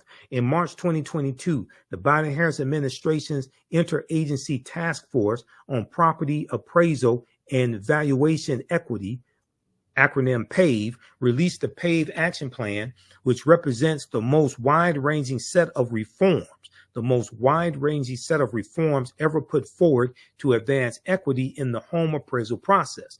Federal agencies are taking action on bias across all stages of the valuation process. For example, in January 2023, the Department of Housing and Urban Development proposed new guidance to make it easier and quicker for prospective borrowers applying for Federal Housing Administration, FHA insured loans to request a reconsideration of value on a property if the initial valuation is lower than expected or there is indication of illegal bias. Because we know there have been numerous stories in the news about African-American homeowners. They get a low valuation from a white appraiser, and then they take down all the African art and the pictures and things like this and have somebody white pretend to be the homeowner, and then they call an appraiser back out and the home value skyrockets, right? We know that African-American homes are valued at $156 billion less than comparable white homes. The Brookings Institute had their report that came out a few years ago that documented this and talked about the segregation tax and how African-American homes are valued at $48,000 less on average than comparable white homes. Protecting Black Americans' access to housing by combating housing discrimination. You can read that. New actions to protect renters and promote rental affordability. Leveraging federal procurement to narrow the racial wealth gap for Black entrepreneurs and families. Federal procurement is one of our most powerful tools to advance equity and build wealth. Now, median household wealth for African Americans has increased 60% under the Biden-Harris administration also, just so people understand. Federal procurement is one of our most powerful tools to advance equity and build wealth in underserved communities, but only around 10% of federal agencies' total eligible contracting dollars typically go to small disadvantaged businesses, a category under federal law that includes Black-owned businesses. Recognizing the importance of using the government's purchasing power to advance opportunity and equity, the Biden-Harris administration has launched an all-of-government effort to expand contracting opportunities for underserved small businesses, including Black-owned businesses. President Biden has set a goal of increasing the share of federal contracting dollars to small disadvantaged businesses by 50% by the year 2025, that's next year, projected to translate to an additional $100 billion to minority-owned businesses and helping more Americans realize their entrepreneurial dreams. Okay, so read the rest of this. Advancing equitable employment outcomes and boosting wages for Black federal workers. Now, he rated that African Americans make up 18.4% of the federal workforce. We know President Biden did an executive order making the minimum wage $15 an hour for federal employees. That was federal employees and contractors, if I remember correctly. On June 25th, 2021, President Biden signed an executive order on advancing diversity, equity, and inclusion and accessibility, DEIA, in the federal workforce. This executive order launched a whole of government, WHOLE, initiative to cultivate a federal workforce that draws from the full diversity of the nation and that advances equitable employment opportunities for workers from underserved communities. Okay, so read the rest of that. Oh, yeah, here we go. Yep, $15 minimum wage. Okay. Further, President Biden has taken a series of executive actions leading to a $15 minimum wage for employees of federal contractors and federal employees. So I was correct. It's both federal employees and employees of federal contractors. These actions impacted more than 370,000 workers in 2022 alone, including African-American workers who disproportionately make up this population, helping to address long-standing wage disparities. Okay, who's explaining this to you? Reversing decades of disinvestment through bipartisan infrastructure law. That's the $1.2 trillion infrastructure bill.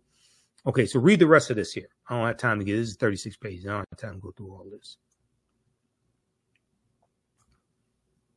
But this and other documents like this are at whitehouse.gov, official website of the White House.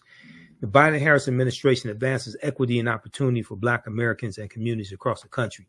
So when we vote, we're voting to keep policies like this in place, because if Trump gets in office, he's going to reverse these policies.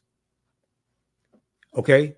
If Trump gets in office and Republicans maintain control of the House and gain control of the Senate, they're going to reverse policies that are beneficial to African Americans. All right, now let's quickly go to this other story here. This deals with the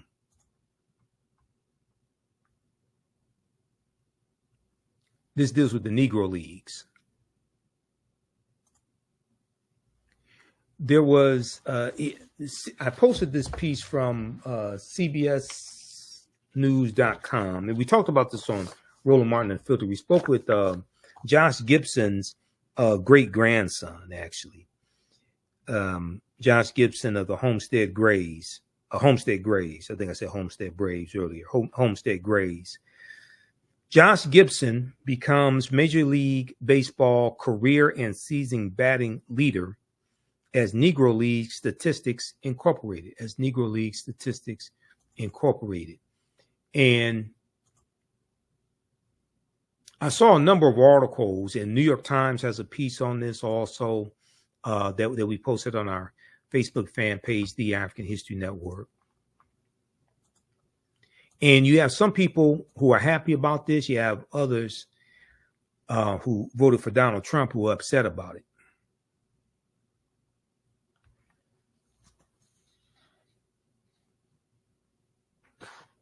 This is so there's one from the Associated Press also. This is the one from CBS News that I posted. Statistics from Negro Leagues officially integrated into Major League Baseball books.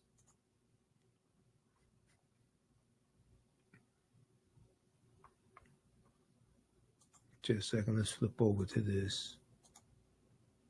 Statistics from Negro Leagues officially integrated into Major League Baseball books, Major League Baseball record books. This is from May 29th, 2024, May 29th, 2024.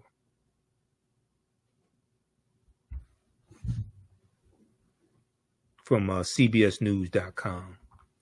I'm trying to close out all these ads and stuff popping, the videos popping up. In a milestone decision, decades in the making, Major League Baseball announced Tuesday that it is now incorporating statistics of Negro leagues that operated in the 1920s, 30s, and 40s into record books. Okay, Negro leagues that operated in the 1920s, 30s, and 40s into record books. This initiative is focused on ensuring that future generations of fans have access to the statistics and milestones of all of those who made the Negro Leagues possible, Major League Baseball Commissioner Rob Manfred said in a statement provided to the Associated Press. Black players were barred from Major League Baseball until Jackie Robinson broke the league's color barrier in 1947 when he joined the Brooklyn Dodgers. That breakthrough ultimately led to the Negro Leagues ending play in 1960. Quote, their accomplishments on the field will be a gateway to broader learning about this triumph in American history and the path that led to Jackie Robinson's 1947 Dodger debut. Rob Manfred said in his statement. Now, in 2020, in the wake of America's reckoning with racial injustice following the murder of George Floyd, Major League Baseball announced that it was elevating 7 Negro leagues that operated from 1920 to 1948 to Major League status. A move at the time meant approximately 3,400 players in those Negro leagues could be recognized by Major League Baseball for their on-field achievements. Wednesday's announcement, however, will take that a step further. The immediate impact of the incorporation will see Josh Gibson, one of baseball's greatest players, take multiple records from the likes of Ty Cobb and Babe Ruth per CBS Sports. Here's Josh Gibson So this is during the 12th annual East-West All-Star Game of the Negro Leagues. This is 1944. American baseball player Josh Gibson of the East team creates a cloud of dust as he slides into home plate during the fourth inning at Comiskey Park, Chicago, Illinois, on August 13th, 1944. West team's catcher Ted Ratcliffe is visible at right. Now, Josh Gibson will become the all-time leader in career batting average and at 372, passing Ty Cobb's mark of 366, according to CBS Sports.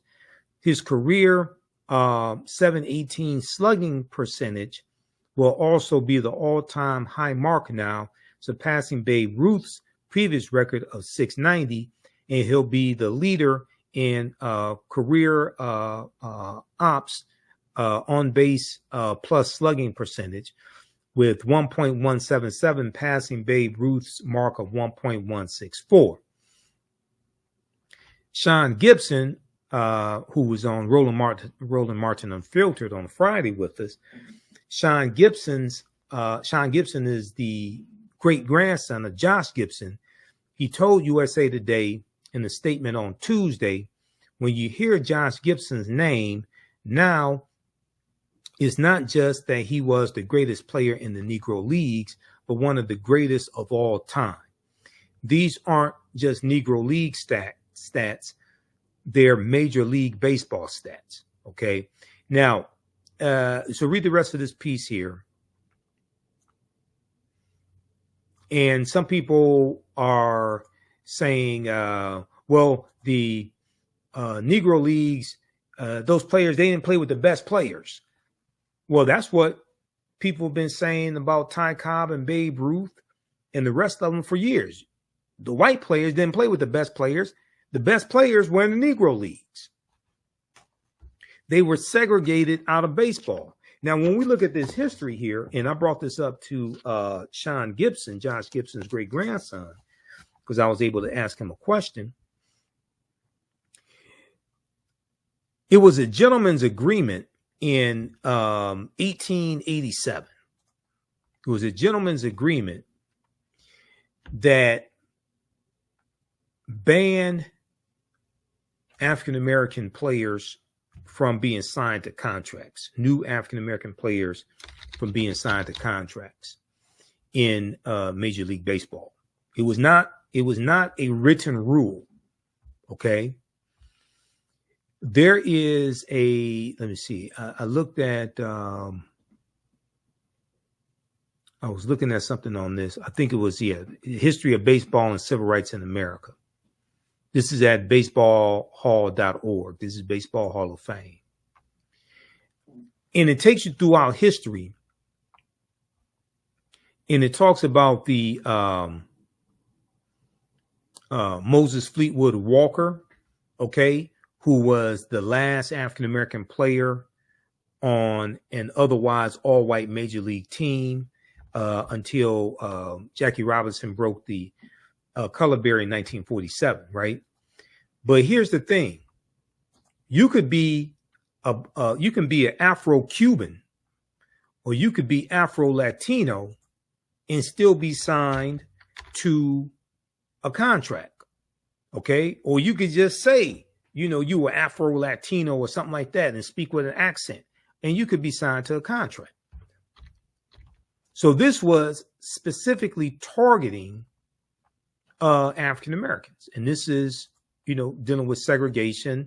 This gentleman's agreement was adopted shortly before Plessy versus Ferguson, 1896 U.S. Supreme Court case.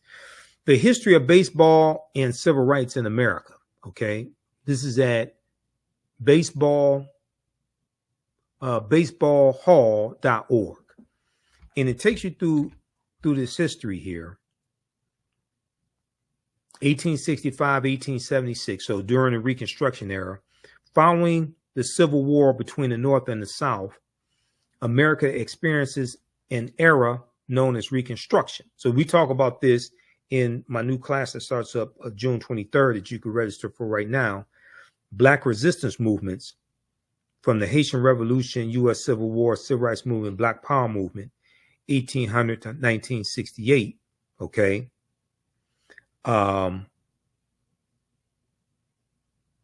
So we talk about this.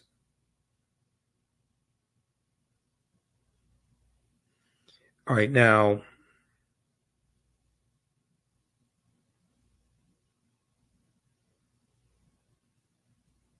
so I'm looking at a breaking news story. Representative Sheila Jackson Lee has announced that she has pancreatic cancer, because I'm looking at Roland's Instagram page.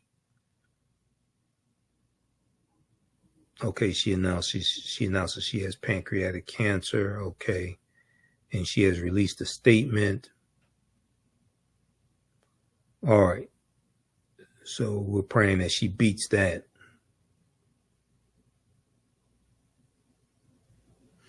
All right, now,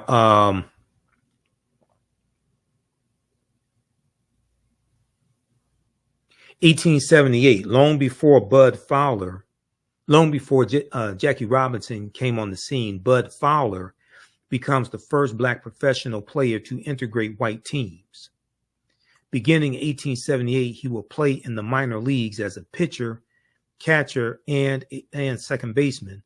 Although Fowler, born in Fort Plain, a small town in upstate New York, he moved to Cooperstown, future site of the Hall of Fame, as a young boy. 1884, Moses Fleetwood Walker becomes the last black baseball player on an otherwise all-white major league team. Until Jackie Robinson in 1947. 1887, black players like Moses Fleetwood Walker would soon lose their place in baseball. In 1887, major league and minor league team owners adopted a secretive gentleman's agreement, or unwritten rule that said that no new contracts will be given to black ball players. Okay, so this wasn't a written rule. Okay, this was an unwritten rule that shut us out of Major League Baseball.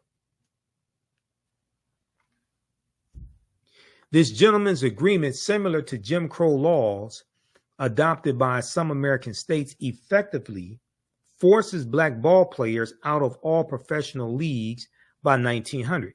It's the same thing they did with horse racing. We dominated horse racing, won the Kentucky Derbies, won all the major races.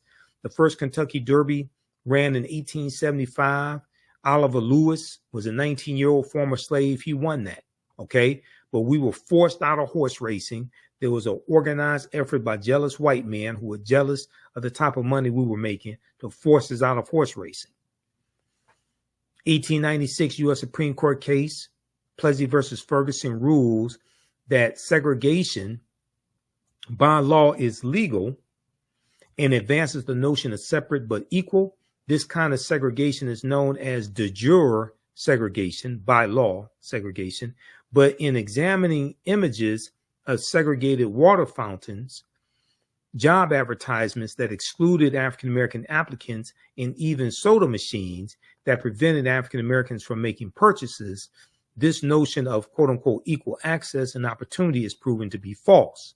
Okay, so read the rest of this here. Then they go into the beginning of the Great Migration and World War I, and U.S. involvement in World War I starting in 1917. The history of baseball and civil rights in America.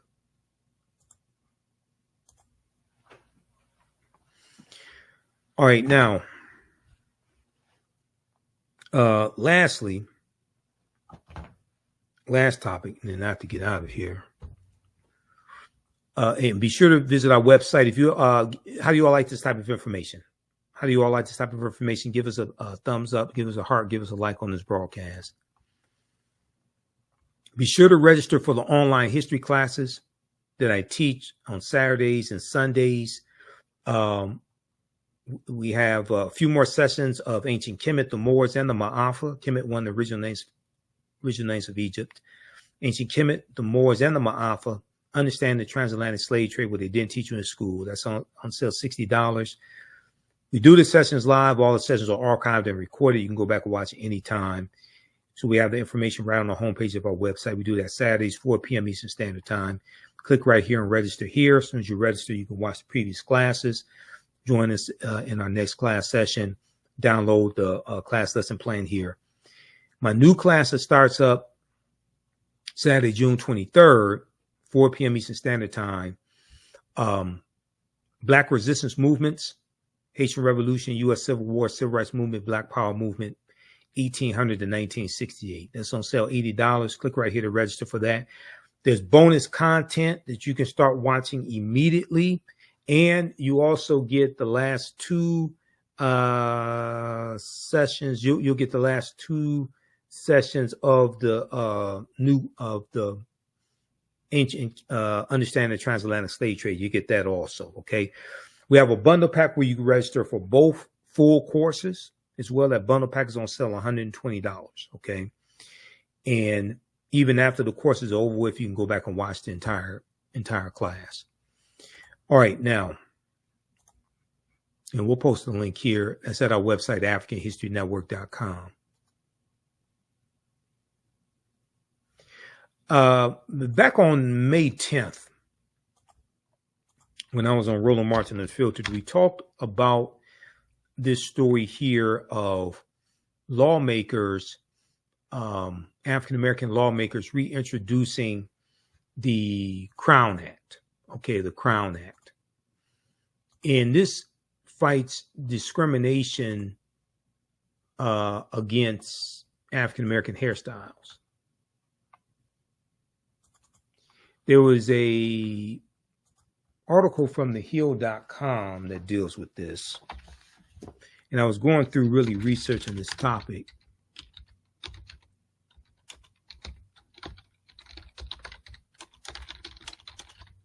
But we'll see how far I can get with this.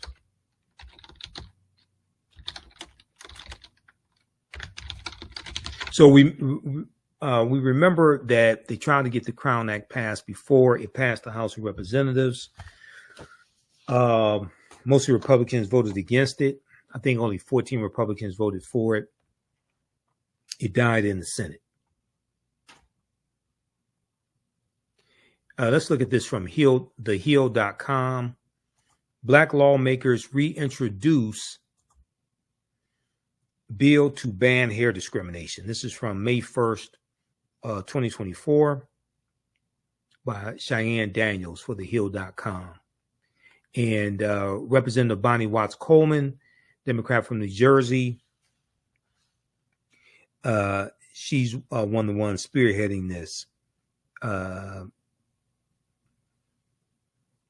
Let's see. Representative Bonnie Watts Coleman and Senator Cory Booker gathered outside the Capitol with fellow lawmakers as well as Adjo Asamo, co-founder of the Crown Coalition, and announced in the Creating a Respectful and Open World for Natural Hair Act, or the Crown Act. Okay. Creating a Respectful and Open World for Natural Hair Act. Now, the Crown Act also deals with economic opportunity, fighting racism. It deals with school discipline issues and civil rights also. Representative Bonnie Watson Coleman said the lawmakers were reintroducing the bill for the simple reason that nobody, no worker, no student, no person should ever face discrimination because of how their hair grows out of their head, end quote. We cannot control the texture of our hair any way that we can't control the texture of our hair any way that we can control the color of our skin. Representative Bonnie Watson Coleman said.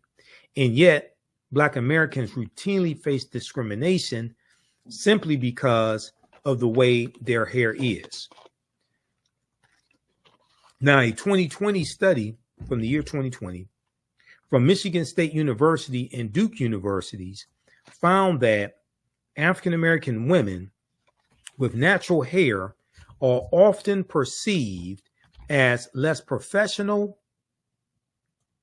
and less competent than African American women with straightened hair or white women with straight or curly hair. Let me repeat that. A 2020 study from Michigan State University and Duke University found that African American women with natural hair are often perceived as less professional and less competent than African American women with straightened hair or white women with straightened or curly hair.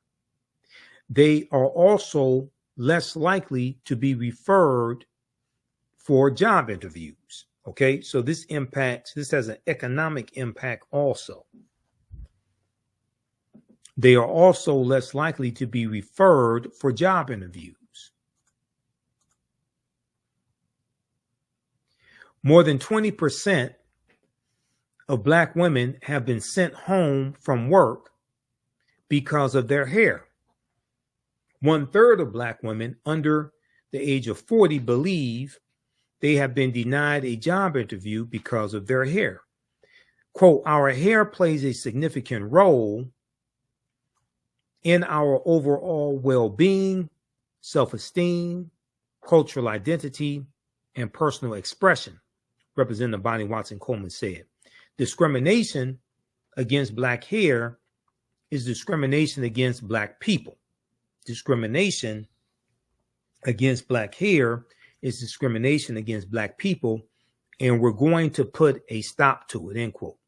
Now, the Crown Act would prohibit discrimination based on an individual's texture of hair or hairstyle that is coiled or tightly curled or in locks, cornrows, twists, braids, bantu knots, afros, and any other style of hair commonly associated with a race or national origin in the definition of racial discrimination. Nobody should face harassment. Nobody should face harassment or discrimination based on their natural hair. And the Crown Act is an effort to heal a systemic bias that tells Black people that who they inherently are is wrong, Senator Cory Booker said. Prejudice against Black hair demeans an important foundation of our identity and cultural heritage, he continued. It's time that the long and storied history of implicit and explicit biases against natural hair comes to an end. Black hair is beautiful in all of its forms and styles, and we must ensure individuals are free to express their cultural identities without fear of prejudice or bias. So then they go on to talk about Representative Stephen Horsford, who's chair of the Congressional Black Caucus as well. And let me see. I'm just looking at here some comments. Okay. They talk about anti-Blackness. Representative Asamoah, co-founder of the Crown Coalition.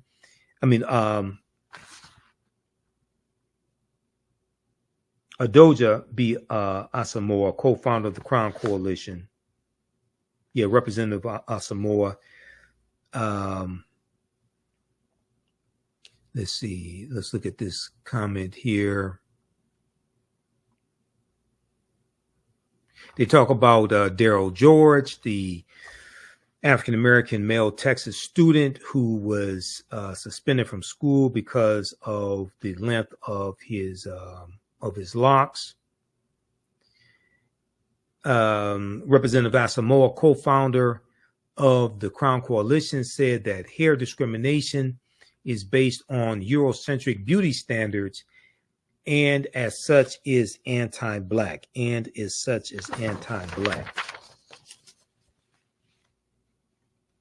Now, this also deals with issues of African-American children being disciplined more in school.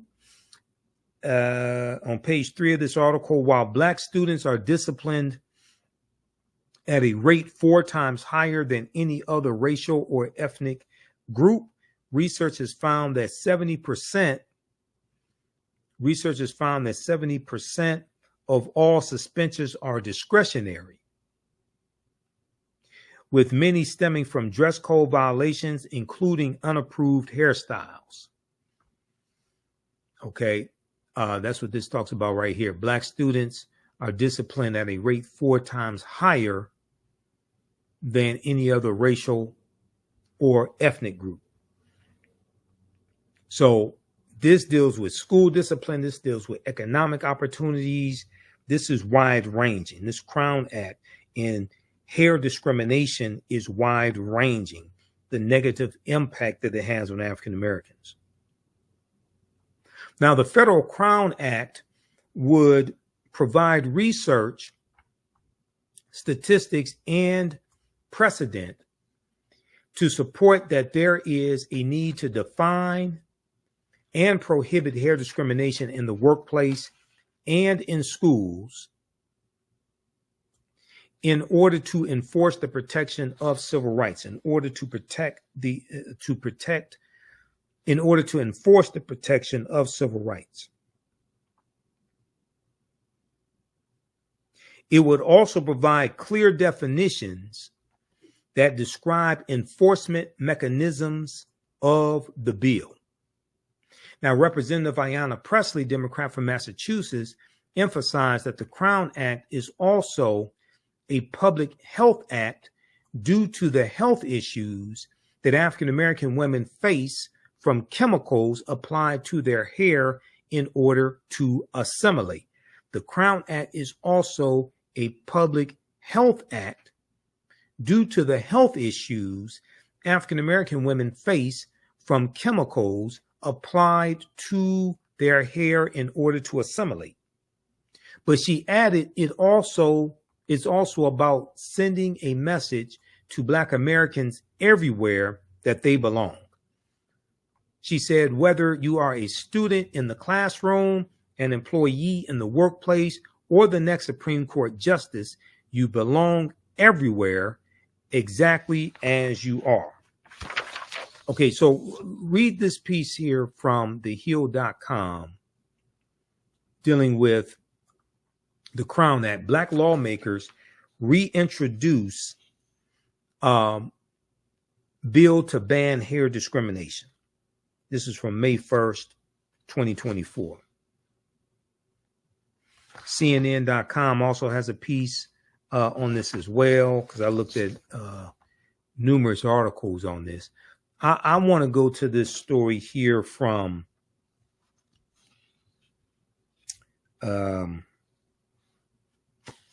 let's look at the one from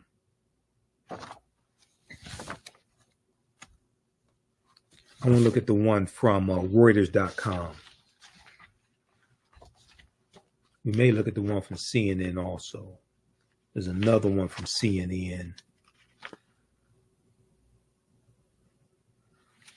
There's probably 3 more articles we'll look at. One from CNN is from October 22nd, 2022. When it comes to their hair, Black women face a difficult choice. But let's look at this one from Reuters.com. Now, this is from November 4th, 2023. November 4th, 2023. Thousands of Black women claim hair relaxers gave them cancer. And there's a class action lawsuit that has been filed.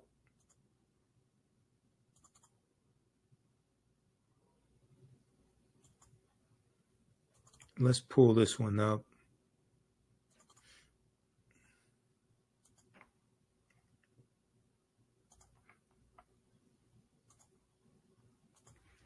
Thousands of black women claim hair relaxers gave them cancer.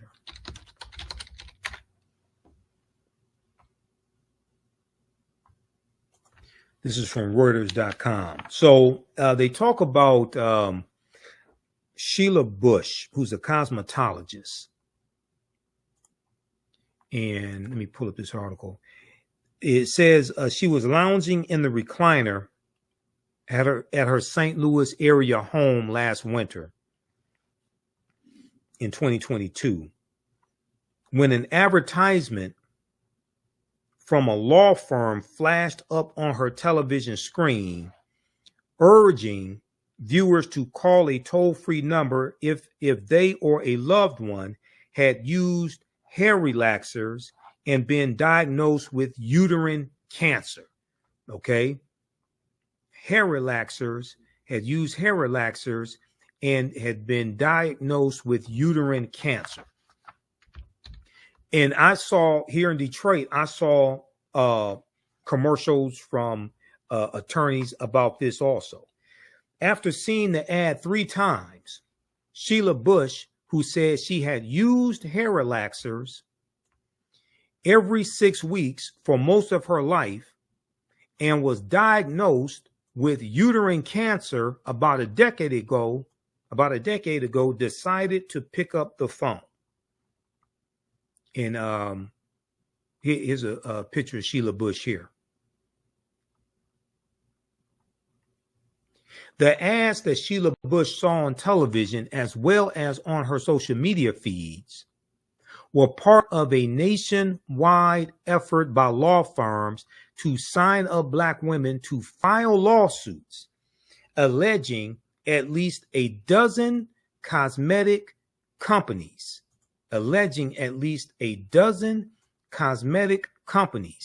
including L'Oreal and Revlon, sold hair relaxers containing chemicals that increased the risk of developing uterine cancer and failed to warn customers. Now, the recruitment campaign launched in October 2022, days after a U.S. National Institutes of Health, NIH, U.S. National Institutes of Health study found an association, though not a causal link, but an association between frequent use of chemical hair relaxers and uterine cancer. Okay, this study from the U.S. National Institutes of Health, NIH, found an association between frequent use of chemical hair relaxers and uterine cancer. Hair straighteners such as L'Oreal's Dark and Lovely, which we've seen advertised in the African American community for decades, Dark and Lovely, and Revlon's Cream of Nature are marketed overwhelmingly to women of color, according to the lawsuits, especially African American women. Some of the ads show black women applying hair products before cutting to a summary of the National Institutes of Health studies findings. Now, L'Oreal and Revlon told Reuters their products are subject to rigorous safety reviews. The companies noted that the authors of the NIH study said they did not draw definitive conclusions about the cause of the women's cancers, and that more research is warranted.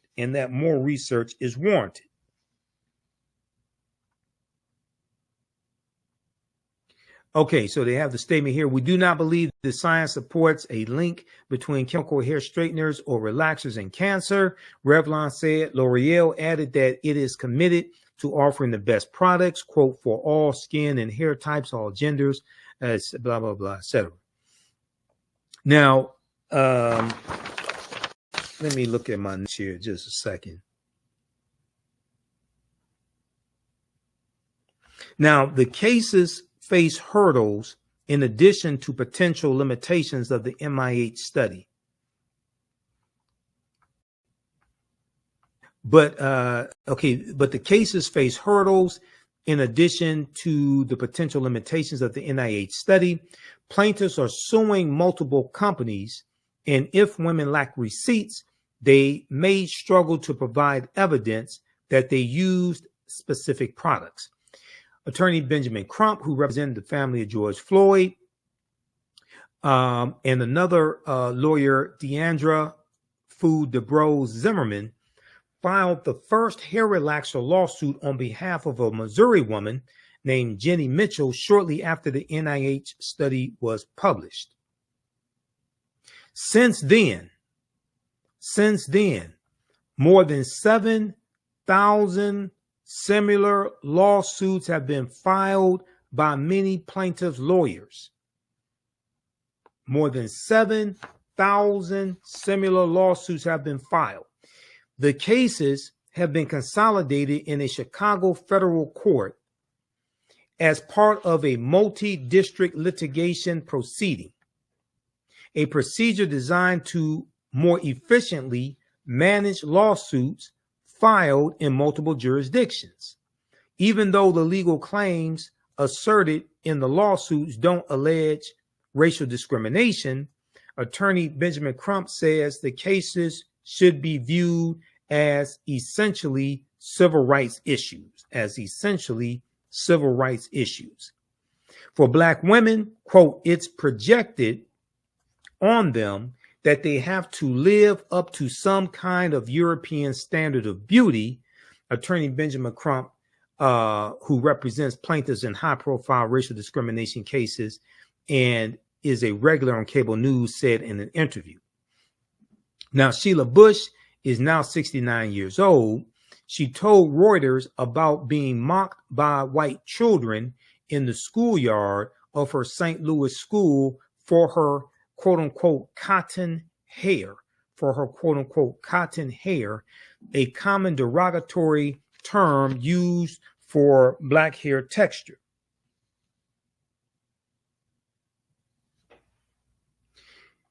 She said, quote, you felt as though you did not belong or weren't as good as they were, Sheila Bush said, who was born in 1954, the same year as the landmark U.S. Supreme Court decision Brown versus Board of Education, which found racial segregation in public schools unconstitutional. Now, the vast majority of the plaintiffs are women of color, according to Jane Conroy, a lawyer whose firm has filed at least 550 hair relaxer cases, adding that attorneys don't have full demographic data of their clients.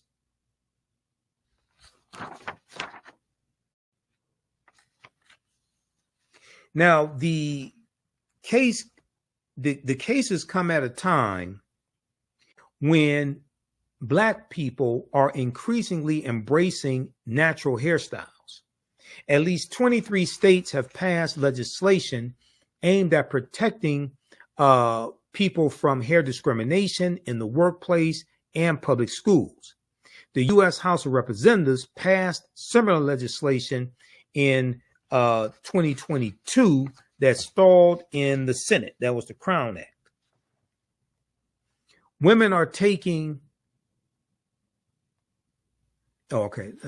now, uterine cancer is the most common form of female reproductive system cancer and rising in the U.S., especially among African-American women, according to the National Institutes of Health, the NIH. The American Cancer Society estimates there will be about 66,000 new cases of uterine cancer diagnosed this year in the United States, less than a quarter of the number of 297,790 new cases of invasive breast cancer and more than 3 times the 19,710 cases of ovarian cancer.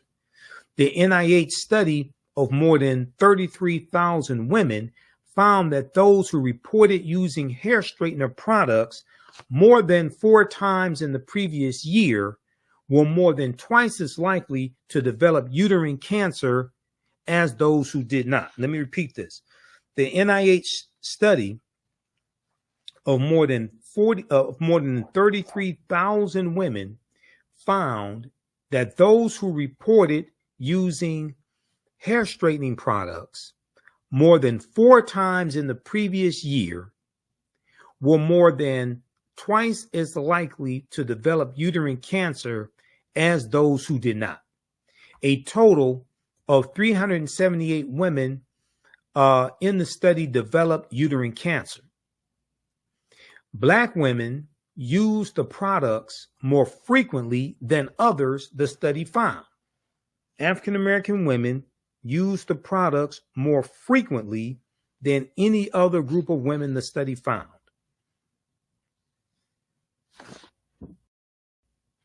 All right, read this here. Read the rest of this article. They also go on to talk about formaldehyde, which is a carcinogen and is used in some of these products. The U.S. There was a ban on formaldehyde. It was used. The U.S. Food and Drug Administration plans to propose next April, which would be April 2024, a rule that would ban formaldehyde and formaldehyde-releasing chemicals from hair straightening products. So I'm not sure if that ban is going into effect yet. An agency spokesperson provided no further details on timing. Formaldehyde is a known carcinogen and has been linked to nasopharyngeal cancer and leukemia, according to the World Health Organization, the WHO. The NIH study said phthalates and the other chemicals are suspected endocrine disruptors, which can interfere with the body's hormones and are suspected of contributing to cancer risks. That deals with the endocrine system, okay? And these are endocrine disruptors. All right, so read the rest of this article here from Reuters.com. Thousands of Black women claim hair relaxers gave them. Thousands of Black women claim hair relaxers gave them cancer.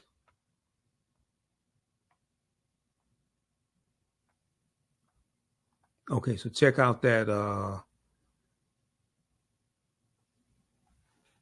article here from Reuters.com. Then there was one from NBCnews.com dealing with what Black women should know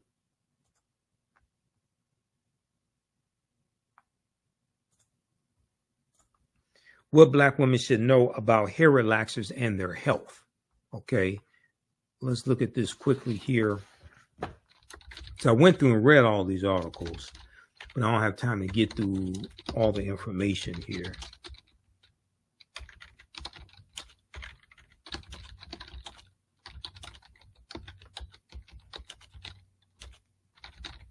All right, give us a thumbs up, give us a heart, give us a like on this broadcast. How you all like this type of information? If you like this type of information, be sure to support the African History Network, and you can support us through Cash App or PayPal, but also register for the online history classes that I teach on Saturdays and Sundays. Visit our website, AfricanHistoryNetwork.com, AfricanHistoryNetwork.com.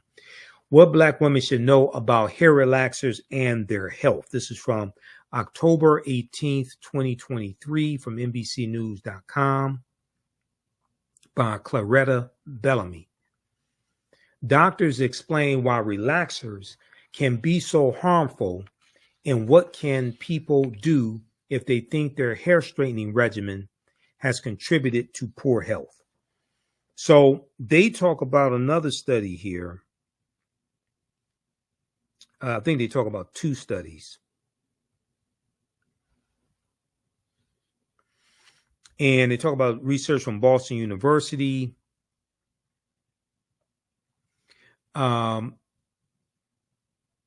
Several landmark studies have been published in the last year, highlighting the link between chemical hair relaxers, which break down proteins in hair to straighten it, and increased rates of uterine cancer, increased rates of uterine cancer. And last week, after pressure from Democratic reps Ayanna Pressley of Massachusetts and Chantel Brown of Ohio, the Food and Drug Administration proposed a ban on hair smoothing and hair straightening products containing formaldehyde, an ingredient known to cause cancer. As more research continues to reveal potential dangers, hundreds of Black women have filed lawsuits against big-name beauty and cosmetic retailers like L'Oreal and Revlon, blaming their chemical hair straighteners as causes of uterine cancer, fibroid tumors, and infertility. As causes of uterine cancer, fibroid tumors, and infertility. The latest research on the effects of hair relaxers was published on October 10th, 2023 by Boston University. According to the Black Women's Health Study, or BWHS, postmenopausal Black women who have used chemical hair relaxers more than twice a year or for more than 5 years have an increased risk of developing uterine cancer. In the following 44,798 Black women the study followed 44,798 Black women for up to 22 years. Researchers found a higher rate of uterine cancer among postmenopausal African American women who reporting having used chemical hair relaxers for at least 10 years, regardless of frequency. Okay, regardless of frequency. Better grasping Black health and the factors that contribute to racial disparities in cancer was the intent behind the 22-year study. Let me go to this quote here. To Representative Ayanna Pressley, oversight into these ingredients touches upon generational issues that Black women have long grappled with. For generations, systemic racism and anti-Black hair sentiment have forced Black women to navigate the extreme politicization of hair. We've seen this play out in schools and in the workplace, where Black folks have been criminalized, punished, or overlooked in personnel decisions just for how our hair grows out of our head. As a result, Black women have turned to straightened or relaxed hair as an attempt to advance socially and economically. As a result, Black women have turned to straightened or relaxed hair as an attempt to advance socially and economically. But regardless of how we wear our hair, we should be able to show up in the world without putting our health at risk, and manufacturers should be prevented from making a profit at the expense of our health.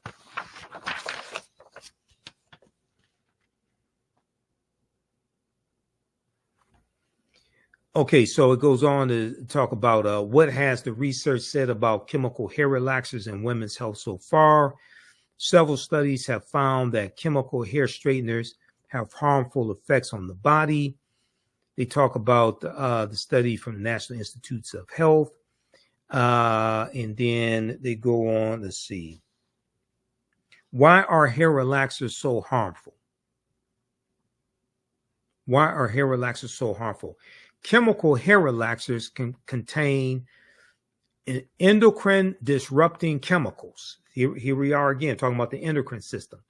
Endocrine disrupting chemicals, which can disrupt the functions of the endocrine system, which include the thyroid, ovaries, pancreas, and adrenal glands.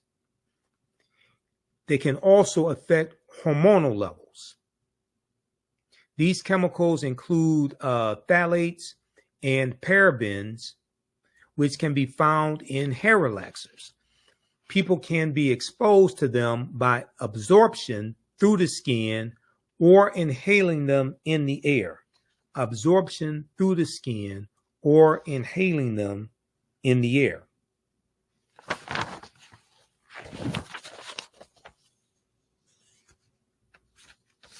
All right, read the rest of this article here from NBCnews.com. Excellent article. This is actually NBC News Black, which is their African-American platform. What Black women should know about hair relaxers and their health. This is from October 18th, 2023. All right, and then also CNN has this article called "When It Comes to Their Hair,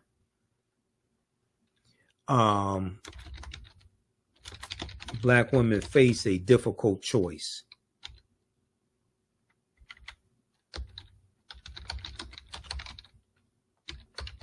You can take a look at this. This is from October 22nd, 2022. Another excellent article on this topic. And this deals with the effects of racism. Racism is a system of advantage and privilege distributed based upon race, which comes out of the ideology of European white supremacy. This deals with understanding racism and how it manifests itself and how it affects the health of African-American women and what things that hurt African-American women hurt us in general. Hurt the African-American family in general. How it impacts us economically, hair discrimination, discipline of African-American students in school, all of this. When it comes to their hair, Black women face a difficult choice. This is from CNN.com, October 22nd, 2022, by Faith Karimi.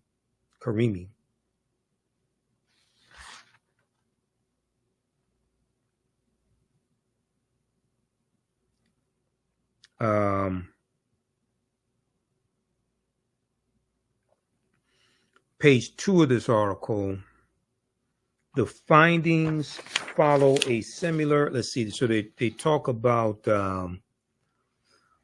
some Black women say they feel social and economic pressure to straighten their hair.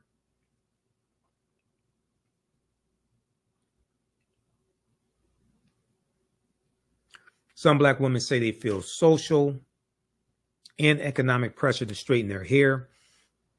The research published in the Journal of the National Cancer Institute, found a connection between using certain hair straighteners, such as chemical relaxers and pressing products, and an increased risk of uterine cancer, the most common cancer of the female reproductive system. The association between the hair straightening products and uterine cancer cases was most pronounced for Black women, who made up 7.4% of the study participants, but almost 60% of those who reported ever using hair straighteners. Almost 60% of those who ever reported using hair straighteners. The findings follow a similar study in 2019 that linked the use of permanent hair dye and chemical hair straighteners to a higher risk of breast cancer. That was a 2019 study. I read about that one also. I remember when that came out. The risk was more than 6 times higher for Black women.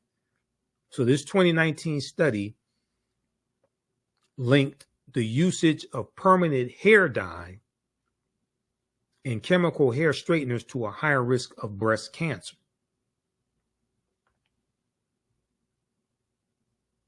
Experts say several factors lead women to use hair straightening products, including Eurocentric standards of beauty and a desire for versatility in changing hairstyles and self-expression. All right, read the rest of this article also. Another excellent article on this topic. When it comes to their hair, Black women face a difficult choice.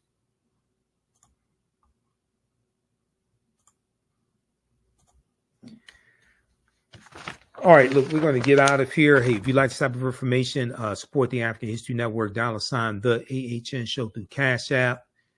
How'd you all like this show today? How'd you like this type of information? Give us a thumbs up, give us a heart, give us a like on the broadcast. Be sure to register for the online classes that I teach. Visit our website, AfricanHistoryNetwork.com. AfricanHistoryNetwork.com. We have the information there. As soon as you register, you can start watching the content. Join us in our next class. And be sure to support us through PayPal or Cash App. So we definitely need your support. This helps us keep doing the research, pay for these services that I use, pay for the subscriptions to all these news outlets. This helps us continue to do the research, finance the show, etc. Because we don't do this for the money, but it sure as hell takes money to do this. All right, that's going to do it for us. Follow us on our Facebook fan page, The African History Network, our YouTube channel, Michael Imhotep, IMHOTEP, Michael Imhotep on Instagram.